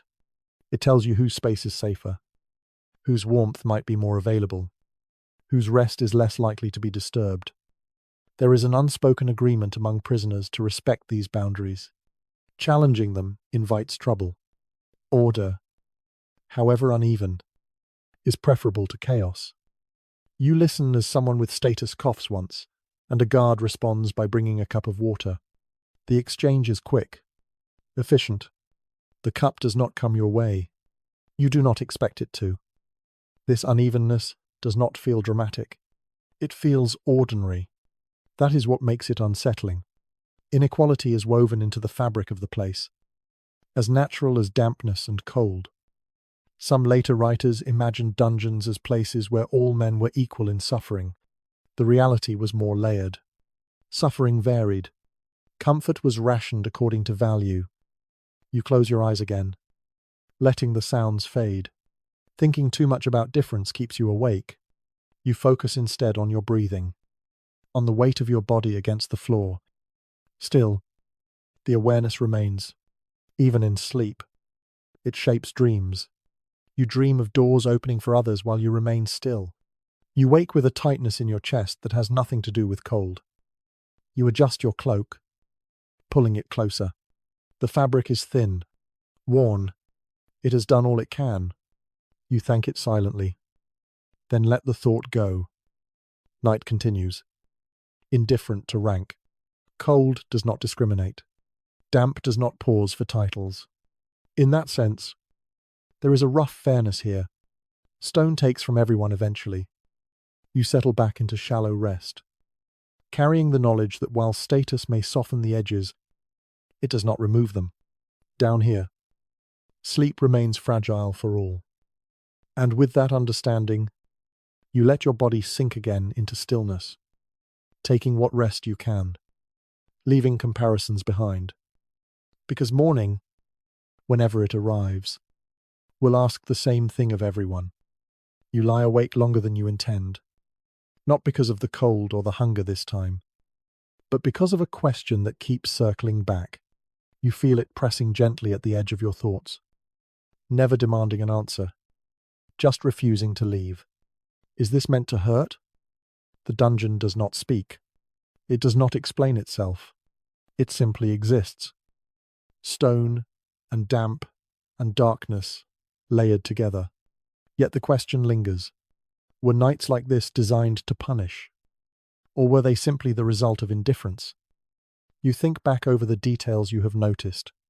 The lack of beds, the thin straw, the cold that seems to soak into bone. None of it requires effort from those in charge. No extra cruelty is added. And yet, the effect is relentless. In some places, medieval law treated imprisonment as a temporary measure, a holding space, not a sentence. Punishment came later. Fines, public humiliation, physical penalties. From that perspective, the dungeon was not meant to break you. It was meant to contain you. But intention does not change experience. Whether designed or neglected, the result feels the same when you are lying on stone at night. You shift slightly, feeling the familiar ache in your shoulder. The chain allows just enough movement to remind you that you are still restricted. That reminder feels deliberate. Restraint is not accidental. Someone decided where the iron would sit. Guards enforce silence at night. Not always harshly, but consistently. Noise brings response. Stillness brings neglect. This pattern trains behavior. You learn what is acceptable without being told. That feels intentional too. At the same time, there are signs of care, however minimal. Straw replaced. If irregularly, a door opened for a sick prisoner. Extra straw during severe cold. These gestures complicate the picture. They suggest that suffering is not always the goal. You consider how easily small changes could make this place more bearable. A wooden platform, a thicker layer of straw, a regular meal at night. None would compromise security. None would be difficult to implement. And yet, they are absent. Perhaps the answer lies somewhere between punishment and neglect. The dungeon exists to confine, and comfort simply does not matter enough to justify expense or effort. Pain becomes a byproduct rather than a purpose. Your body responds to this thought with a familiar heaviness. Debating intention does not warm you. It does not soften the floor. Still, the question persists because humans search for meaning even in discomfort. You listen to the space again. Someone shifts, muttering softly. Another sighs. No one speaks aloud. Conversations like this happen only inside your head. There is a curious note in a judicial account that mentions prisoners being housed above ground when space allowed, particularly in summer. The implication is clear. Underground cells were harsher. They were chosen when other options were unavailable or undesired. That choice carries weight. You breathe slowly, letting the thought settle. Whether intentional or not, the dungeon teaches the same lesson every night. You are not the priority. Your sleep is not protected. Your comfort is irrelevant. This realization brings a strange calm. Fighting for comfort feels pointless when the system does not recognize it as a concern. Accepting that frees a small amount of energy. You stop expecting more. Sleep edges closer as your thoughts simplify. Cold, stone, breath. These are concrete. Motive is abstract. Abstract thoughts keep you awake. You curl slightly, seeking the least painful alignment. Someone nearby shifts too, responding to the same instinct. Bodies adjust, settle, then grow still again. Dreams come more easily now, perhaps because your mind has let go of the question. In the dream, you are standing in a corridor much like this one, but the walls are wood instead of stone. The floor gives slightly under your feet. You wake before anything happens. Heart steady, mind quiet. You do not return to the question immediately. You focus instead on the present, the weight of your cloak, the sound of breathing nearby, the absence of footsteps. This night feels different from earlier ones. Not easier, but clearer. You understand the rules now. The dungeon does not negotiate. It does not respond to fairness or injustice. It responds only to time. Some scholars later tried to categorize medieval prisons as either punitive or administrative. The reality resists neat labels. Conditions varied by region, by ruler, by moment. What remains constant is the human experience of the night. You shift your head slightly, careful not to disturb anyone. Straw rustles, then stills. The chain lies slack. Your breathing slows. The cold remains, but it no longer surprises you. Hunger hums quietly, but it does not dominate. Illness hovers at the edge of awareness, but it has not claimed you tonight. You accept this small victory without celebration. Acceptance itself is enough. As sleep takes hold again, your body relaxes into the pattern it has learned. Rest will come in fragments. That is how nights work here. You no longer fight that rhythm. You move with it. The question of punishment fades into the background, unresolved but quieter. Perhaps that is the closest thing to an answer you will get. You drift again, carried by exhaustion rather than comfort, letting the stone hold you as it always has. Intention no longer matters. Only endurance does. The itching begins before you fully notice it. At first, it feels like a single point of irritation along your calf. Easy enough to ignore. You shift slightly, and it fades. A moment later, another sensation appears near your shoulder, then your wrist. Small, persistent reminders that the straw beneath you is not inert. You resist the urge to scratch. Scratching breaks stillness, and stillness has become your closest ally. Instead, you focus on breathing, hoping the sensation will dull on its own. Sometimes it does. Sometimes it moves elsewhere, as if testing your patience. Straw seems harmless from a distance. Dry, pale, almost clean. Up close, it tells a different story. It cracks, sheds, harbors life. Fleas thrive here. So do lice. They travel easily between bodies and bedding, indifferent to status or guilt. Medieval people were familiar with this problem. Accounts from households and monasteries mention vermin frequently, treated as an inconvenience rather than a crisis. Cleanliness helped, but only to a point.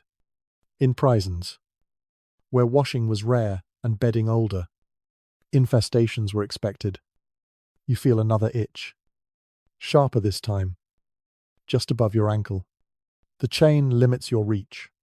You flex your foot instead, hoping the movement will distract your nerves. It helps for a moment. Then the sensation returns. Slower but more insistent. Your skin feels sensitive, almost raw. Dampness worsens it, softening skin and making it easier for irritation to take hold. Each bite leaves a tiny sting that lingers longer than it should. You imagine small red marks blooming across your body, though you cannot see them. Someone nearby shifts and mutters softly, perhaps reacting to the same discomfort. The sound is brief, then swallowed by the night. No one complains aloud. Complaints have no audience here. There is a curious detail recorded in a later prison account describing prisoners rubbing ash into their clothing to deter insects. Whether this was common in medieval dungeons is uncertain, but the idea reveals ingenuity born of desperation. When relief is unavailable, people improvise. You consider scratching again, then decide against it. Scratching leads to broken skin. Broken skin invites infection. Illness is already close enough without invitation. Instead, you press your palm lightly against the itchy area, applying pressure without friction. This dulls the sensation slightly. You hold it there, breathing slowly, waiting for the urge to pass. Sleep becomes even more fragmented now. Each time you begin to drift, a new itch pulls you back. The cycle repeats, frustrating and exhausting. You find yourself hovering in that shallow space where consciousness never fully recedes. Your mind wanders, then snaps back to the present when another sensation flares. Patience becomes a skill. You learn to endure without reacting, to let discomfort exist without engaging it. Some medieval remedies for vermin involved herbs, smoke, or oils. None are available here. The dungeon offers no solutions, only conditions. You shift your weight slightly, changing how your body rests on the straw. The movement redistributes pressure, crushing some stalks, exposing others. The relief is temporary, but welcome. You listen to the sounds around you again. Breathing, dripping water, a faint scuttle somewhere along the wall. The night continues its quiet work. Your thoughts grow slower, heavier. Even irritation loses its sharpness as exhaustion deepens. Sensations blur together. Cold, itch, hunger. They form a single, dull presence rather than separate problems. Eventually, you scratch without fully realizing you are doing it. Just once. Quick and restrained. The relief is immediate but brief. You stop, chastising yourself silently, then let the thought go. Guilt serves no purpose. Sleep comes again in short bursts. You drift. Wake to an itch. Drift again. Time stretches thin. Minutes feel long. Hours feel indistinct. You imagine what it would be like to lie on clean straw, freshly laid, dry and sweet-smelling. The thought feels indulgent. You abandon it before it sharpens longing. Your body adapts, as it always does. The itching fades into the background, not because it stops, but because your attention can no longer spare the energy to track it. You breathe slowly, letting awareness dim. Another shallow sleep takes hold, carrying you forward without ceremony. When you wake again, stiffness and cold greet you first. The itching lingers. Quieter now. You adjust your position once more. Careful. Practiced. In this place, even vermin become part of the night's language. Another challenge to endure. Another reminder that sleep here is never simple. And so you settle again, patient in your discomfort, letting the night pass over you as best it can. The night deepens, and with it comes a quieter kind of sound. Not coughing, not footsteps, Words. Soft. Careful. Barely shaped as they leave the mouth. You realize after a moment that someone nearby is praying. The voice is low enough that you cannot make out the language at first. It might be Latin. It might be a regional tongue, shaped by habit rather than training. The cadence matters more than the meaning. Slow, even, repeated. Each phrase lands gently, then dissolves into the damp air. You do not turn your head. Prayer here is private, even when spoken aloud. To acknowledge it feels intrusive. You listen instead, letting the rhythm wash over you. In medieval life, prayer structured time, bells marked hours, words framed mornings and nights. In confinement, prayer becomes untethered from schedule. It appears when fear rises, when sleep fails, when the mind needs something solid to hold on to. You notice that the words are repeated exactly, over and over, not rushed, not embellished. This repetition feels deliberate. Familiar phrases require less effort. They steady breathing. They give the night shape. You find yourself matching your breath to the rhythm without meaning to. Inhale. Exhale. The prayer continues, and your body responds to its calm even if your mind resists. Some prisoners were deeply religious. Others were not. Yet even those who doubted or questioned often turned to prayer in places like this. Not always out of belief, but out of need. Words spoken softly in the dark remind you that you are still human. There is a lesser-known note in a prison inventory listing rosaries confiscated from certain inmates and returned later. The reason is not given. The fact that they were returned suggests that even authorities recognized the role such objects played in keeping prisoners manageable through the night. You touch your own chest unconsciously, as if checking for something that is not there. A token, a cross, a scrap of parchment. Many prisoners carried nothing. Others clung to small items as anchors against the dark.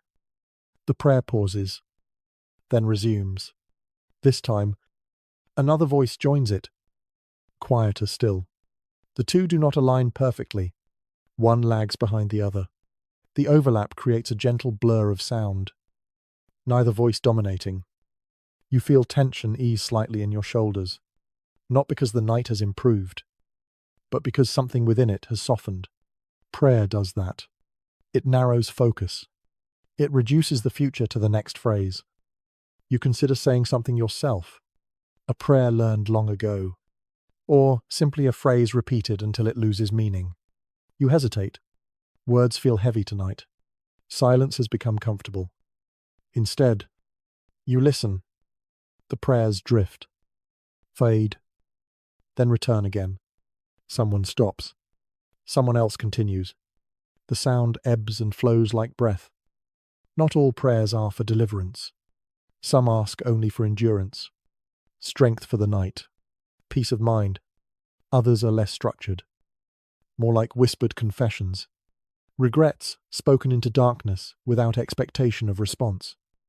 You imagine the faces around you, eyes closed, lips barely moving, each person carrying their own fear, their own hope. Prayer becomes a way to exist alongside others without touching.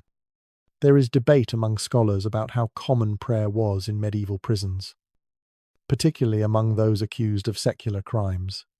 Some argue it was constant. Others suggest it has been overstated in later accounts. What is clear is that in moments of enforced stillness, words were one of the few tools available. The prayer stops again. Silence settles in its place. But it feels different now, less empty. The night seems wider, as if the walls have stepped back slightly. You breathe out slowly, letting your body sink into the floor once more. The cold remains, the damp remains, but the edge has dulled. Sleep approaches in a gentler way this time, not forced by exhaustion, but invited by calm. Your thoughts slow. The urge to monitor every sensation fades. Images surface briefly. Candlelight flickering on stone. Hands folded together. A voice speaking softly without fear of interruption. These images do not last. but they leave a residue of warmth. You drift. When you wake again, you are not sure what brought you back. The prayer has ended.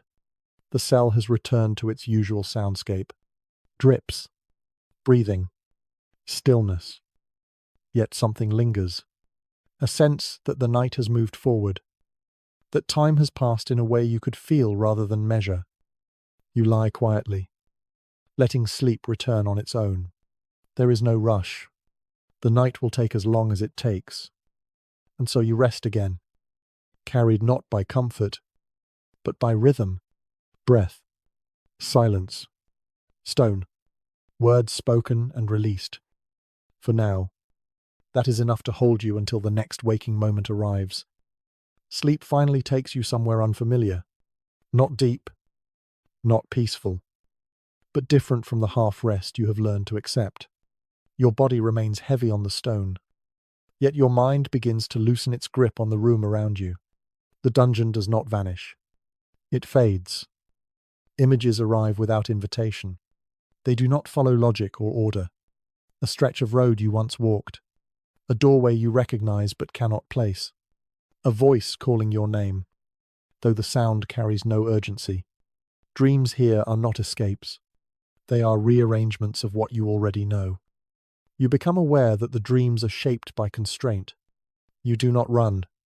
You do not climb. Movement feels limited even in sleep.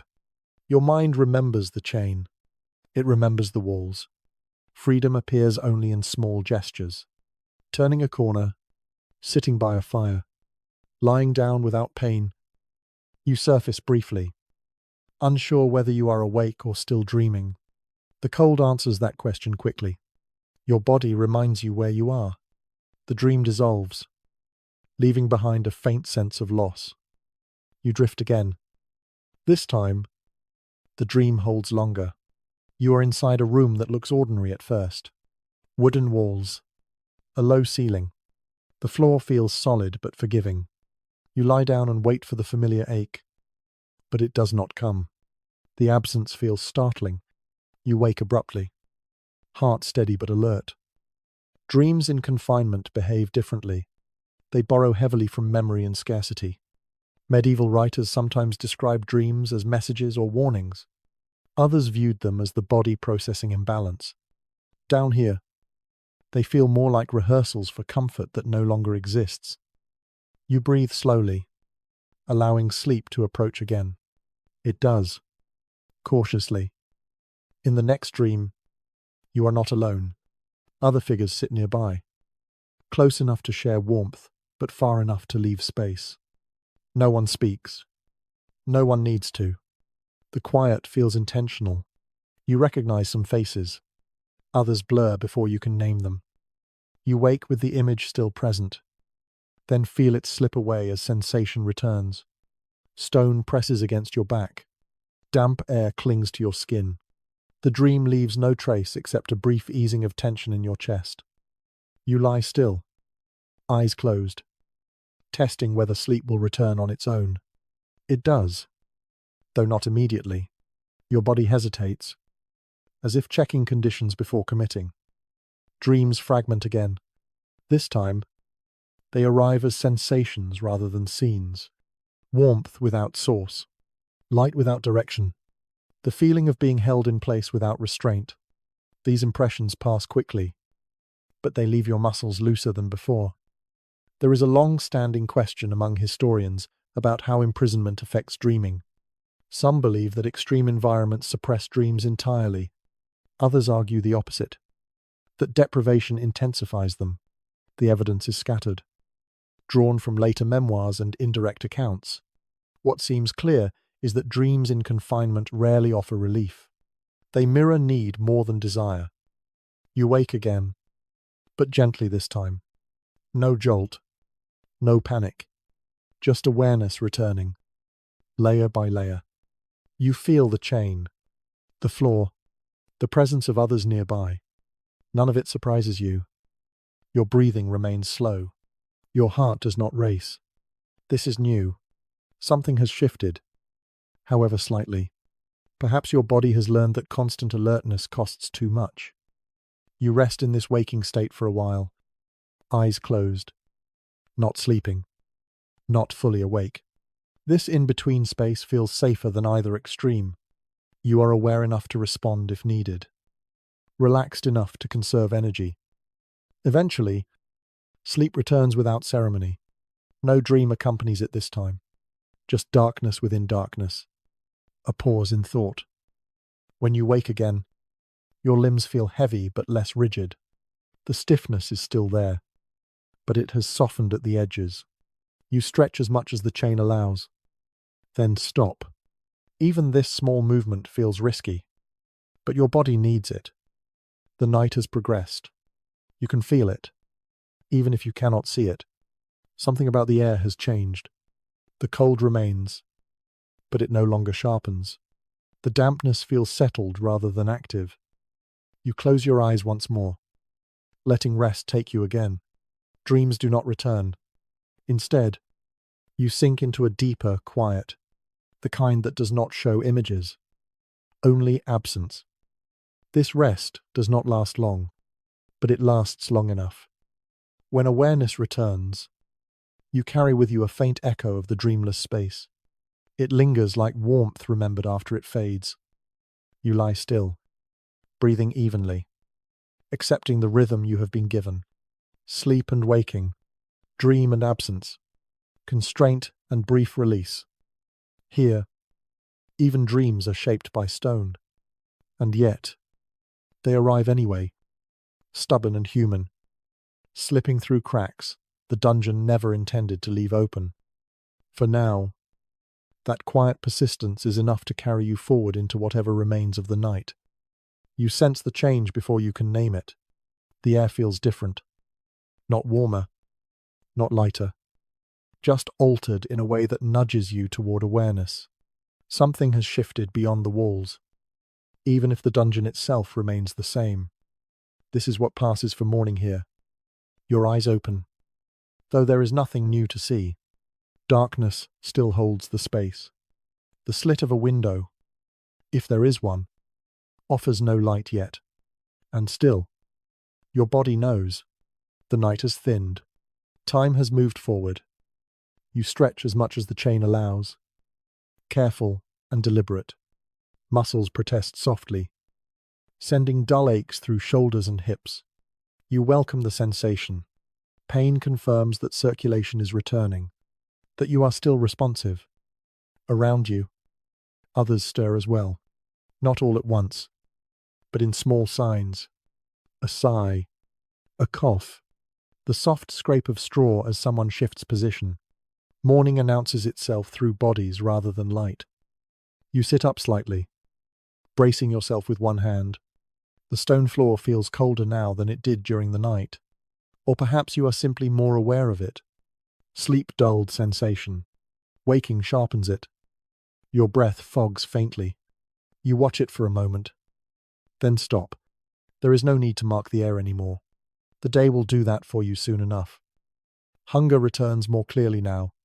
During the night, it hummed quietly, never quite letting you forget it. In the morning, it speaks louder.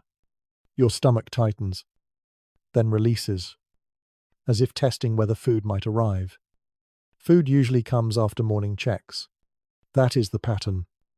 When there is one, bread, water, something thin and filling enough to keep you standing. You do not think about taste. Taste is not part of the calculation. You glance toward the door, though you cannot see it clearly. Habit pulls your attention there. Morning brings movement, keys, voices, the promise of interruption. The chain feels heavier now, not because it weighs more, but because you are awake enough to notice it fully. You adjust your ankle slightly, finding a position that reduces pressure. This small ritual has become familiar. You perform it without thought. Someone nearby mutters, then stops. Another sits up fully, joints cracking softly. The sound echoes faintly, then fades. The dungeon absorbs morning just as it absorbs night. There is a belief that mornings are hopeful by nature, that daylight brings relief. Down here, Morning is simply another phase. It does not promise warmth or freedom. It promises routine. You listen for footsteps. They do not come immediately. Guards do not rush. They have their own rhythms, shaped by duty rather than compassion. You wait. While you wait, your mind drifts to the seasons above ground. Morning light creeping through shutters. Fires stirred back to life. People stretching in beds, complaining about the cold even as they rise from blankets. The comparison feels distant, almost unreal. You shake the thought away gently. Longing costs energy. You conserve what you have. A sound reaches you at last. Keys. Fainter than last night, but unmistakable. They move closer. Then pause. Voices murmur. Low and practical. You catch fragments of tone rather than words. The door opens. Light spills in. Pale and hesitant. It does not reach you fully, but it changes the quality of the dark. Shadows soften. Edges blur. You blink. Eyes watering slightly. The light is not bright, but it is different enough to demand adjustment. Your body reacts before your thoughts catch up. The guard steps inside. Torch held low. His presence feels larger in the morning. At night, guards pass through. In the morning, they linger. They count. They assess. You remain still. Hands visible. Posture neutral. This is not submission. It is practicality. Morning checks are easier when you give no reason for delay. The guard's gaze passes over you without comment. He moves on, checking others. Someone speaks quietly, perhaps asking for water, perhaps complaining.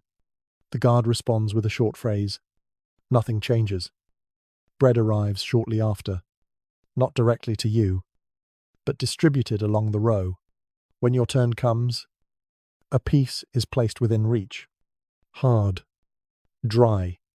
A oui. You pick it up slowly, careful not to move the chain too much. The first bite is always the same. Resistant, then yielding.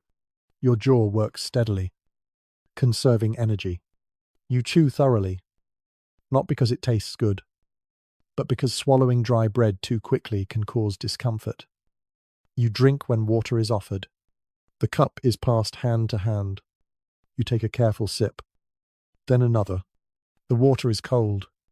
It sits heavy in your stomach, then settles. Morning eating is quiet. No one speaks unless necessary. Sound draws attention. Attention slows the process. Everyone wants it finished. When the guard leaves, the door closes again. Light recedes, but not entirely. A faint glow lingers at the edges of the cell. The day has begun, even if you cannot see it. You lean back against the wall, letting your body rest after the small exertion of sitting upright. The bread dulls hunger slightly, not enough to satisfy, but enough to take the edge off. Sleep does not return now. Morning does not invite it. Your mind remains alert. Tracking sound. Anticipating the next movement. You think about how sleep fits into the day ahead. Short rests. Brief dozing when the cell quiets. Nothing like the long stretch of night. Daytime sleep is lighter, more cautious. Some accounts suggest that prisoners slept more during the day than at night, catching fragments of rest whenever guards were less active. Others suggest the opposite. That daylight kept people too aware to rest. As with so much here, it depended on place and circumstance. You adjust your position again, settling into a posture that supports your back. The wall is cold, but it offers something solid to lean against. You let your head rest briefly, eyes closing without expectation of sleep. Your body hums with fatigue, not the crushing exhaustion of the night, but a steady, manageable tiredness. You can function with this. You have learned to. Morning does not free you. It simply resets the cycle. Cold, hunger, waiting. But there is something grounding about that reset. A sense that time continues. Even here, You open your eyes again, breathing evenly. The day stretches ahead, undefined but real. You do not know what it will bring. You only know what it will not bring. Comfort, privacy, ease. Still, you are here, awake, breathing, enduring. And for now, that is enough to carry you forward, one slow hour at a time, through a day that looks much like the last, until night returns and sleep must be negotiated all over again. As the day settles into its quiet routine, another difference becomes clearer, one that does not announce itself loudly but shapes every hour that follows. You notice how the cell is divided, not by walls or bars, but by invisible lines that keep certain bodies apart.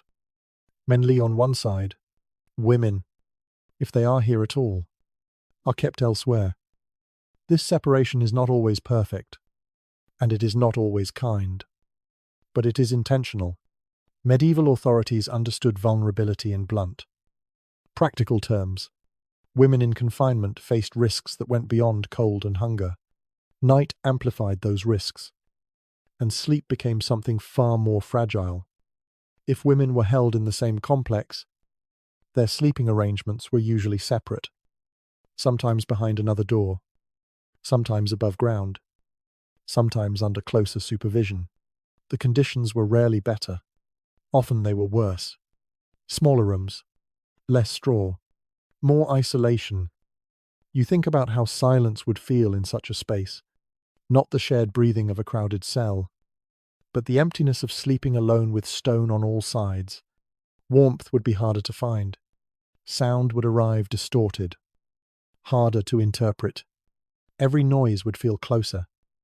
There are records that mention women being confined in towers, gatehouses, or side chambers rather than deep dungeons. The reasons given vary. Decency, order, protection. None of these guarantees comfort. They simply change the shape of the night. Men, too, were separated by category. Debtors from criminals, political prisoners from common thieves, clergy from lay people. These divisions affected sleeping spaces in subtle ways. Who you slept beside mattered. Who you were kept away from mattered more. You feel this awareness as you lie still, listening. The sounds around you are familiar now. Male voices, male breathing, male restlessness. The absence of other sounds tells its own story. Sleep responds to this separation. In shared male spaces, proximity provides warmth but also tension, competition for space, unspoken hierarchies, physical boundaries tested and reinforced each night. In women's cells, according to later accounts, sleep was shaped by vigilance, protecting personal space, guarding small belongings, remaining alert to movement. Rest came reluctantly. Some scholars argue that women in medieval prisons slept less, not only because of conditions, but because fear demanded wakefulness. Others suggest that exhaustion eventually overpowered vigilance. The truth likely varied with circumstance, age, and location. You consider how little choice anyone had in these arrangements. Sleep was not planned. It was managed, negotiated with environment and authority. Even among men, vulnerability existed. Younger prisoners, older ones, those weakened by illness. They slept more lightly, waking often, guarding their bodies, even in rest. The night did not offer equal safety to all. You shift slightly, feeling the familiar ache in your back. The movement reminds you of the bodies around you, of the shared space that defines this cell. Separation keeps certain dangers away, but it also removes certain comforts. Warmth, familiar voices, the reassurance of another presence. You imagine lying alone in a small stone room, wrapped in damp cloth, listening only to your own breath and the drip of water. The thought makes you draw your cloak closer instinctively. There is a quiet sadness in this realization. Not dramatic, not overwhelming, just present. Sleep. Something so basic, becomes another measure of how exposed or protected you are. Some medieval legal texts suggest that separation was meant to preserve moral order, to prevent impropriety, to maintain social boundaries even in confinement. The texts say little about how this affected knights. They rarely consider rest as something worth protecting.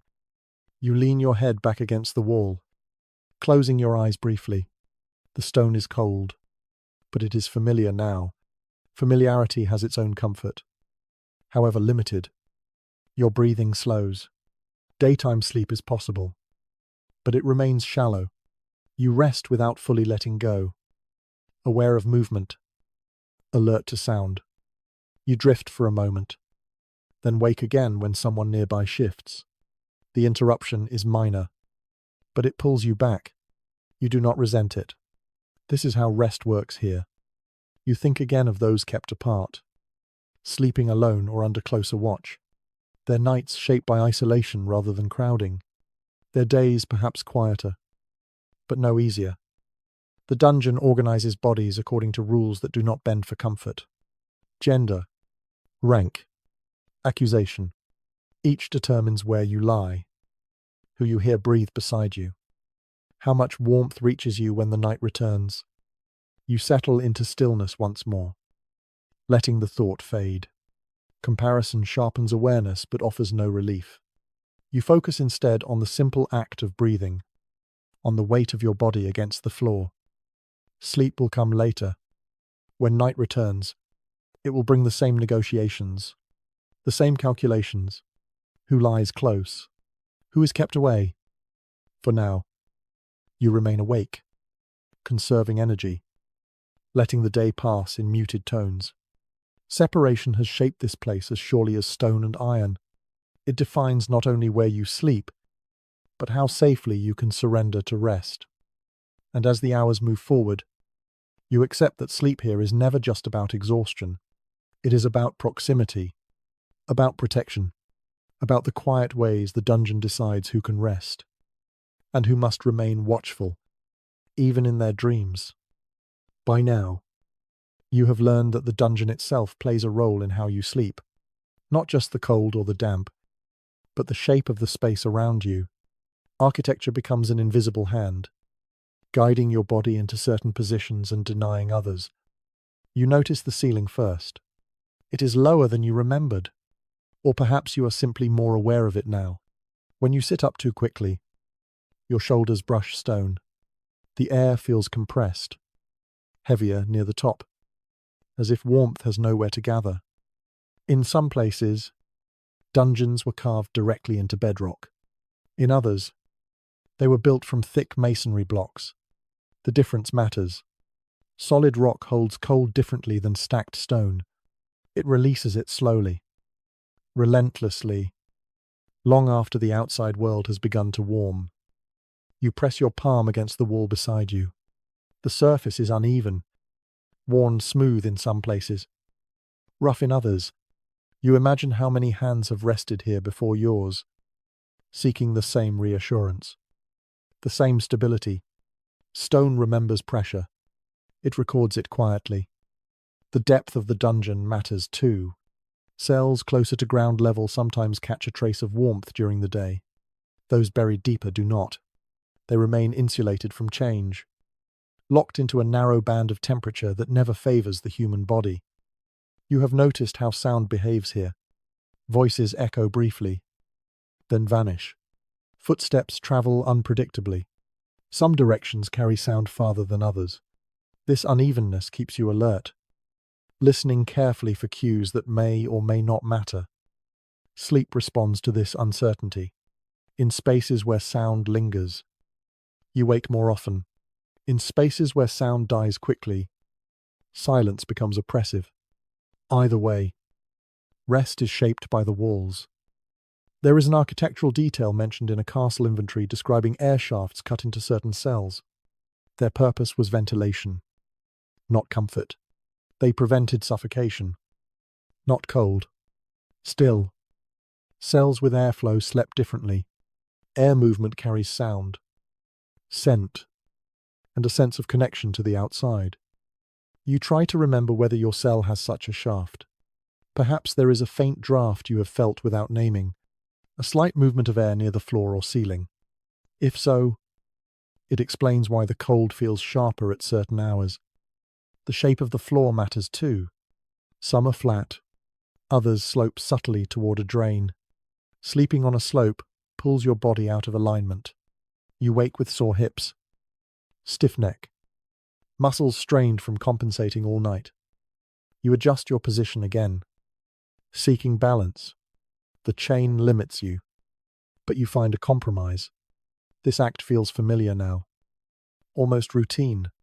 Your body has learned the map of this space. Even in darkness, light, when it appears, behaves differently depending on design. Narrow slits cast sharp lines that move slowly across stone. Larger openings soften shadows but rarely reach the floor. You have learned to read these changes as signs of time passing. Some scholars suggest that medieval builders did not consider the human need for sleep when designing prisons. Others argue that they understood it well enough, but placed security above comfort. What is certain is that these spaces were not neutral. They influenced the body in lasting ways. You feel this influence in your shoulders, your back, the way your neck resists certain movements. Stone trains the body through repetition, night after night. It teaches you where you can rest and where you cannot. You close your eyes briefly, letting your head rest against the wall. The surface is cold but steady. It does not shift beneath you. There is a strange comfort in that reliability. Daylight fades outside. Though you cannot see it, you sense it instead through changes in sound. Fewer footsteps. Voice is quieter. The dungeon prepares for night again. You know what that means? Another negotiation with sleep. Another long stretch of cold and waiting. But something has changed. Familiarity has reduced uncertainty. You know the space now. You understand its moods. This knowledge does not make sleep easy, but it makes it possible. You no longer fight the room. You move with it.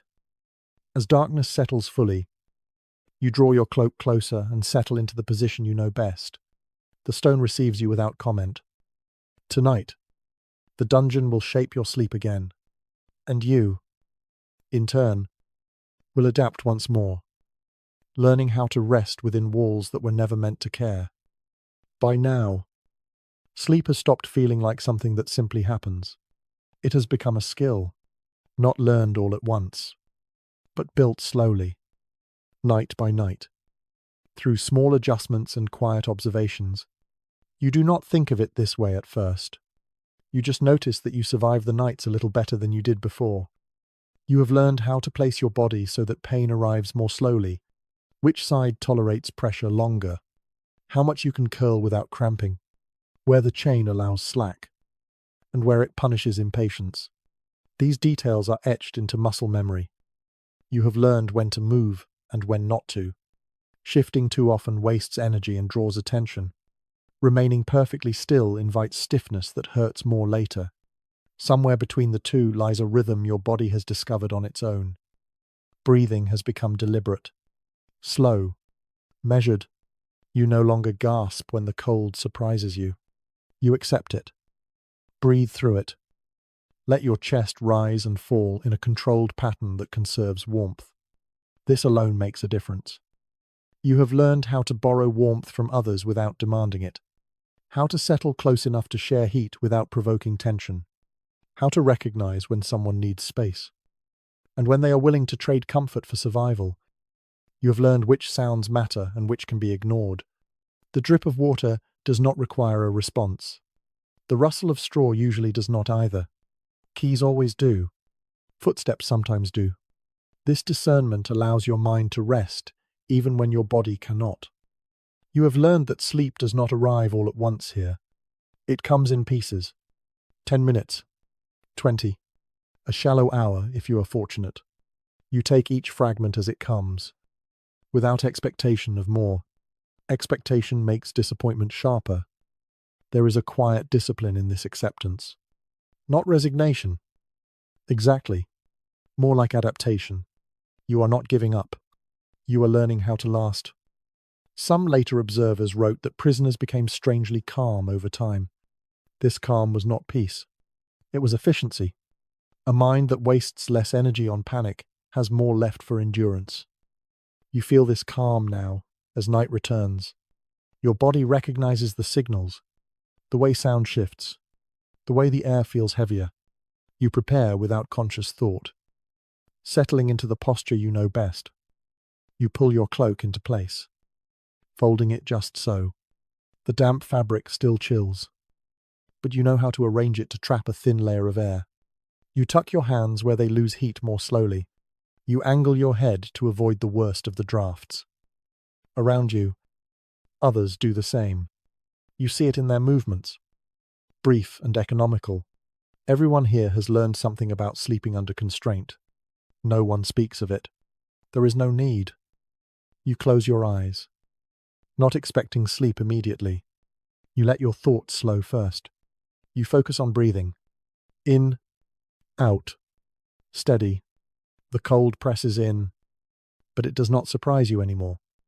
Sleep edges closer, not as a gift, but as a negotiated pause. You allow it to take you when it is ready. You drift for a short while, then wake again when your leg aches or your shoulder goes numb. You adjust slightly, just enough. You settle again. This pattern repeats. Familiar now. What surprises you is how little anger you feel. Earlier nights were filled with frustration, with questions, with resistance. Now, there is less of that. Anger costs too much. You have learned to let it go. This does not mean you forget where you are. Awareness remains, but it is quieter, less sharp. Your mind has learned that constant vigilance is unsustainable. You rest again. Deeper, this time. Not deeply enough to dream, but deeply enough to let muscles slacken for a few precious minutes. When you wake, you feel the difference. Less tension, less ache. You take note of this, filing it away. This is progress. However small, there is a strange dignity in mastering something so basic under such conditions. No one will praise you for it. No record will note it. And yet, it matters. It keeps you alive. You breathe slowly, letting another fragment of rest arrive. The dungeon has not changed. The stone is the same. The cold is the same. But you are not exactly the same as you were. You have learned how to sleep here. Not comfortably, not well, but effectively. And in this place, effectiveness is everything. Stories about dungeons rarely sound like this. They tend to be louder, crueler, filled with devices and spectacles that grab attention. You have heard those stories before, even before you arrived here in your imagination. They cling to the idea that suffering must be dramatic to be real. Lying on stone night after night teaches you something different. The misery here is quiet, repetitive, almost boring in its consistency, and that is what makes it so effective. You think about the legends you once believed. Prisoners stretched on racks, iron shapes waiting in corners, screams echoing endlessly through corridors. Those things existed. Yes, but not in every place, not every night, and not for every prisoner. Most nights looked like this instead. Cold floors, damp air, bodies trying to rest in spaces never meant for rest. You realize that if someone were to describe this experience to you from the outside, it might sound almost manageable, unpleasant. Certainly, but survivable. And that is the danger of distance. The slow grind of discomfort is hard to convey. Stone does not bruise all at once. It wears you down by degrees. There is a note in a later chronicle that complains not about cruelty, but about monotony. The writer describes imprisonment as endless sameness. Same walls, same nights, same aching sleep. That detail feels honest. Pain fades. Routine remains. You lie still, letting this thought settle. The dungeon does not need instruments to harm you. It relies on time. Popular imagination prefers sharp edges. It struggles with dull persistence. Yet the dullness is what reshapes you. It alters how you measure comfort, how you define rest, how you understand your own limits. You close your eyes and remember how sleep felt before this place, how it arrived without negotiation, how your body trusted the surface beneath it. That memory feels distant now, softened by nights like these. There is a subtle danger in romanticizing suffering. Some later writers turned prison endurance into proof of virtue or strength. They framed it as character building. From where you lie, that interpretation feels hollow. Endurance here is not noble. It is necessary. You shift your head slightly, feeling the familiar pull of muscle and chain. The movement is careful, practiced. You do not resent it anymore. Resentment has burned away, leaving only function. Sleep comes again, shallow and brief. When you wake, you do not startle. Your body no longer reacts with panic to its own return to awareness. That, too, is adaptation. You listen to the night. Fewer rats now, slower drips, breathing steady around you. The dungeon hums quietly. Content in its constancy. You think again about how stories will be told later, about how someone might imagine this place centuries from now. They may add torches, screams, and spectacle, because silence feels incomplete. But silence is the point. Silence forces you inward. It removes distraction. It leaves you alone with cold, hunger, and thought. That is where the real work happens. Some historians have begun to question whether our image of medieval imprisonment says more about modern fears than medieval realities. The evidence suggests a spectrum of experiences rather than a single narrative. What you are experiencing falls somewhere in the middle. Not theatrical, not merciful, simply grinding. You breathe slowly, letting the thought pass. Analysis keeps you awake. You return to sensation, the weight of your body, the pressure of stone, the shared warmth at your back. Sleep approaches again, carried by fatigue rather than comfort. You accept it when it arrives. Dreams do not come this time. There is only darkness and a temporary absence of thought. When you wake, you feel as if no time has passed at all. This is another trick of the place. Nights blur together, without markers. Memory compresses. Days feel shorter. Weeks dissolve into impressions rather than sequences. You lie still, letting this understanding sink in. The dungeon erases sharp boundaries. Between night and day, between comfort and discomfort, between expectation and reality. And yet, you remain aware. You are still yourself, still breathing, still capable of rest, however compromised. That persistence is the quiet truth beneath the legends. And as the night continues, you rest again, not because you believe the stories have lied, but because you now understand what they left out. This night feels different, not because the dungeon has changed, but because you have. There is a weight in the air that has nothing to do with cold or damp. It settles in your chest and stays there, quiet but persistent. You sense that something is approaching, even if you do not know what shape it will take. Sleep comes more slowly tonight. Your body resists settling, as if it understands that rest might be interrupted. You lie still anyway, letting breathing steady, letting muscles soften where they can. The stone receives you as it always has. Somewhere beyond the walls, decisions are being made. You cannot hear them. You cannot influence them, but you feel their presence. Like distant weather, this is what uncertainty does. It sharpens awareness without offering clarity. You think about the last nights you have spent here, how sleep arrived in fragments, how your body learned to work around discomfort, how endurance replaced expectation. Those lessons do not leave you now. They sit quietly, ready. When sleep finally comes, it is lighter than usual. Your mind remains close to the surface. Dreams flicker but do not hold. Images appear and vanish before they can form meaning. You wake often, unsure what pulled you back. Each time you listen, the dungeon remains unchanged. Drips, breathing, stone, no keys yet, no voices. The waiting becomes its own presence. It presses against your thoughts, making it difficult to drift far. You find yourself rehearsing possibilities without meaning to. Release, transfer, questioning.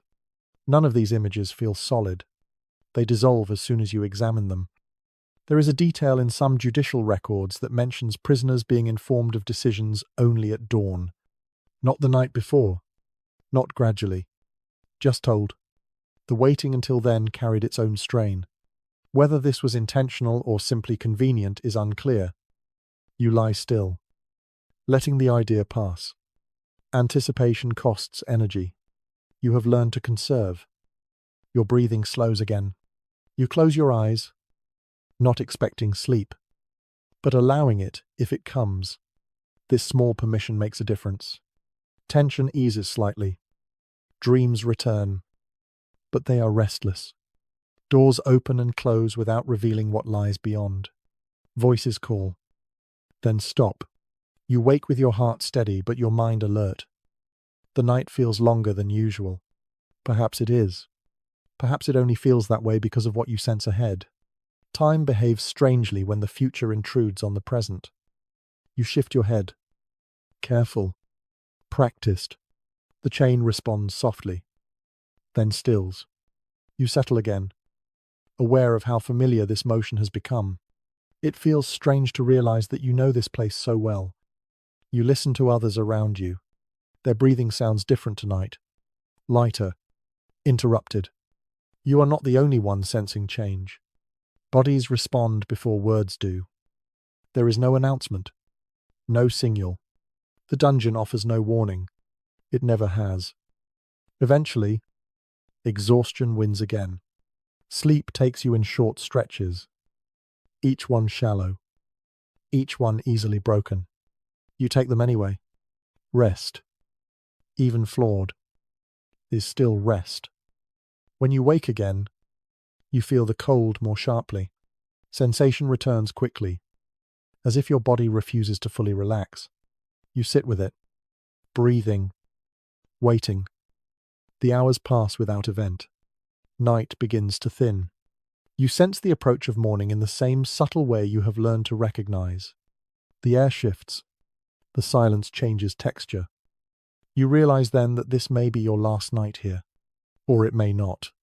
The uncertainty remains complete. That is its power. You do not cling to either possibility. Hope and fear are too closely linked. You choose instead to remain present, focused on what is immediate. Your body settles into stillness one final time. Whether this is the last or simply another, you treat it the same. Calm, efficient, quiet. Sleep comes once more, brief but real. You drift without dreams, without thought. When awareness returns, it feels heavier, more deliberate. Morning is near now. You can feel it. Whatever it brings will arrive soon enough. For now, you lie still, breathing evenly, letting the last stretch of night pass over you. You have learned how to do this. Whatever happens next, this skill will remain with you. When the door opens this time, it does not feel like the others. The sound is the same. The hinges complain softly. The keys turn with practiced ease. And yet, your body reacts before your thoughts do. Muscles tighten. Breathing shifts. Something about the moment carries weight. Torchlight enters again, but it lingers longer. The beam does not simply pass over faces and straw. It pauses. It settles. You keep your eyes low. Posture neutral. Waiting. Names are spoken quietly. Not shouted. Not announced. Just spoken. One after another. With the flat tone of routine. You hear yours. Or perhaps you hear the space where it should be. The uncertainty sharpens. Then steadies. You are told to move. Or perhaps you are told to wait.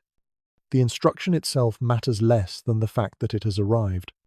After so many nights of stillness, motion feels strange. You rise carefully. Joints protest. Blood rushes back into your legs in sharp waves. You steady yourself against the wall, feeling the familiar stone beneath your palm. The chain is unlocked, metal clicking softly as it falls slack. The sound feels louder than it should. Final. Standing changes everything. The room feels smaller, the ceiling closer, the cold sharper against parts of your body that have been pressed against others for warmth. You pull your cloak tighter. Instinctively, others move as well.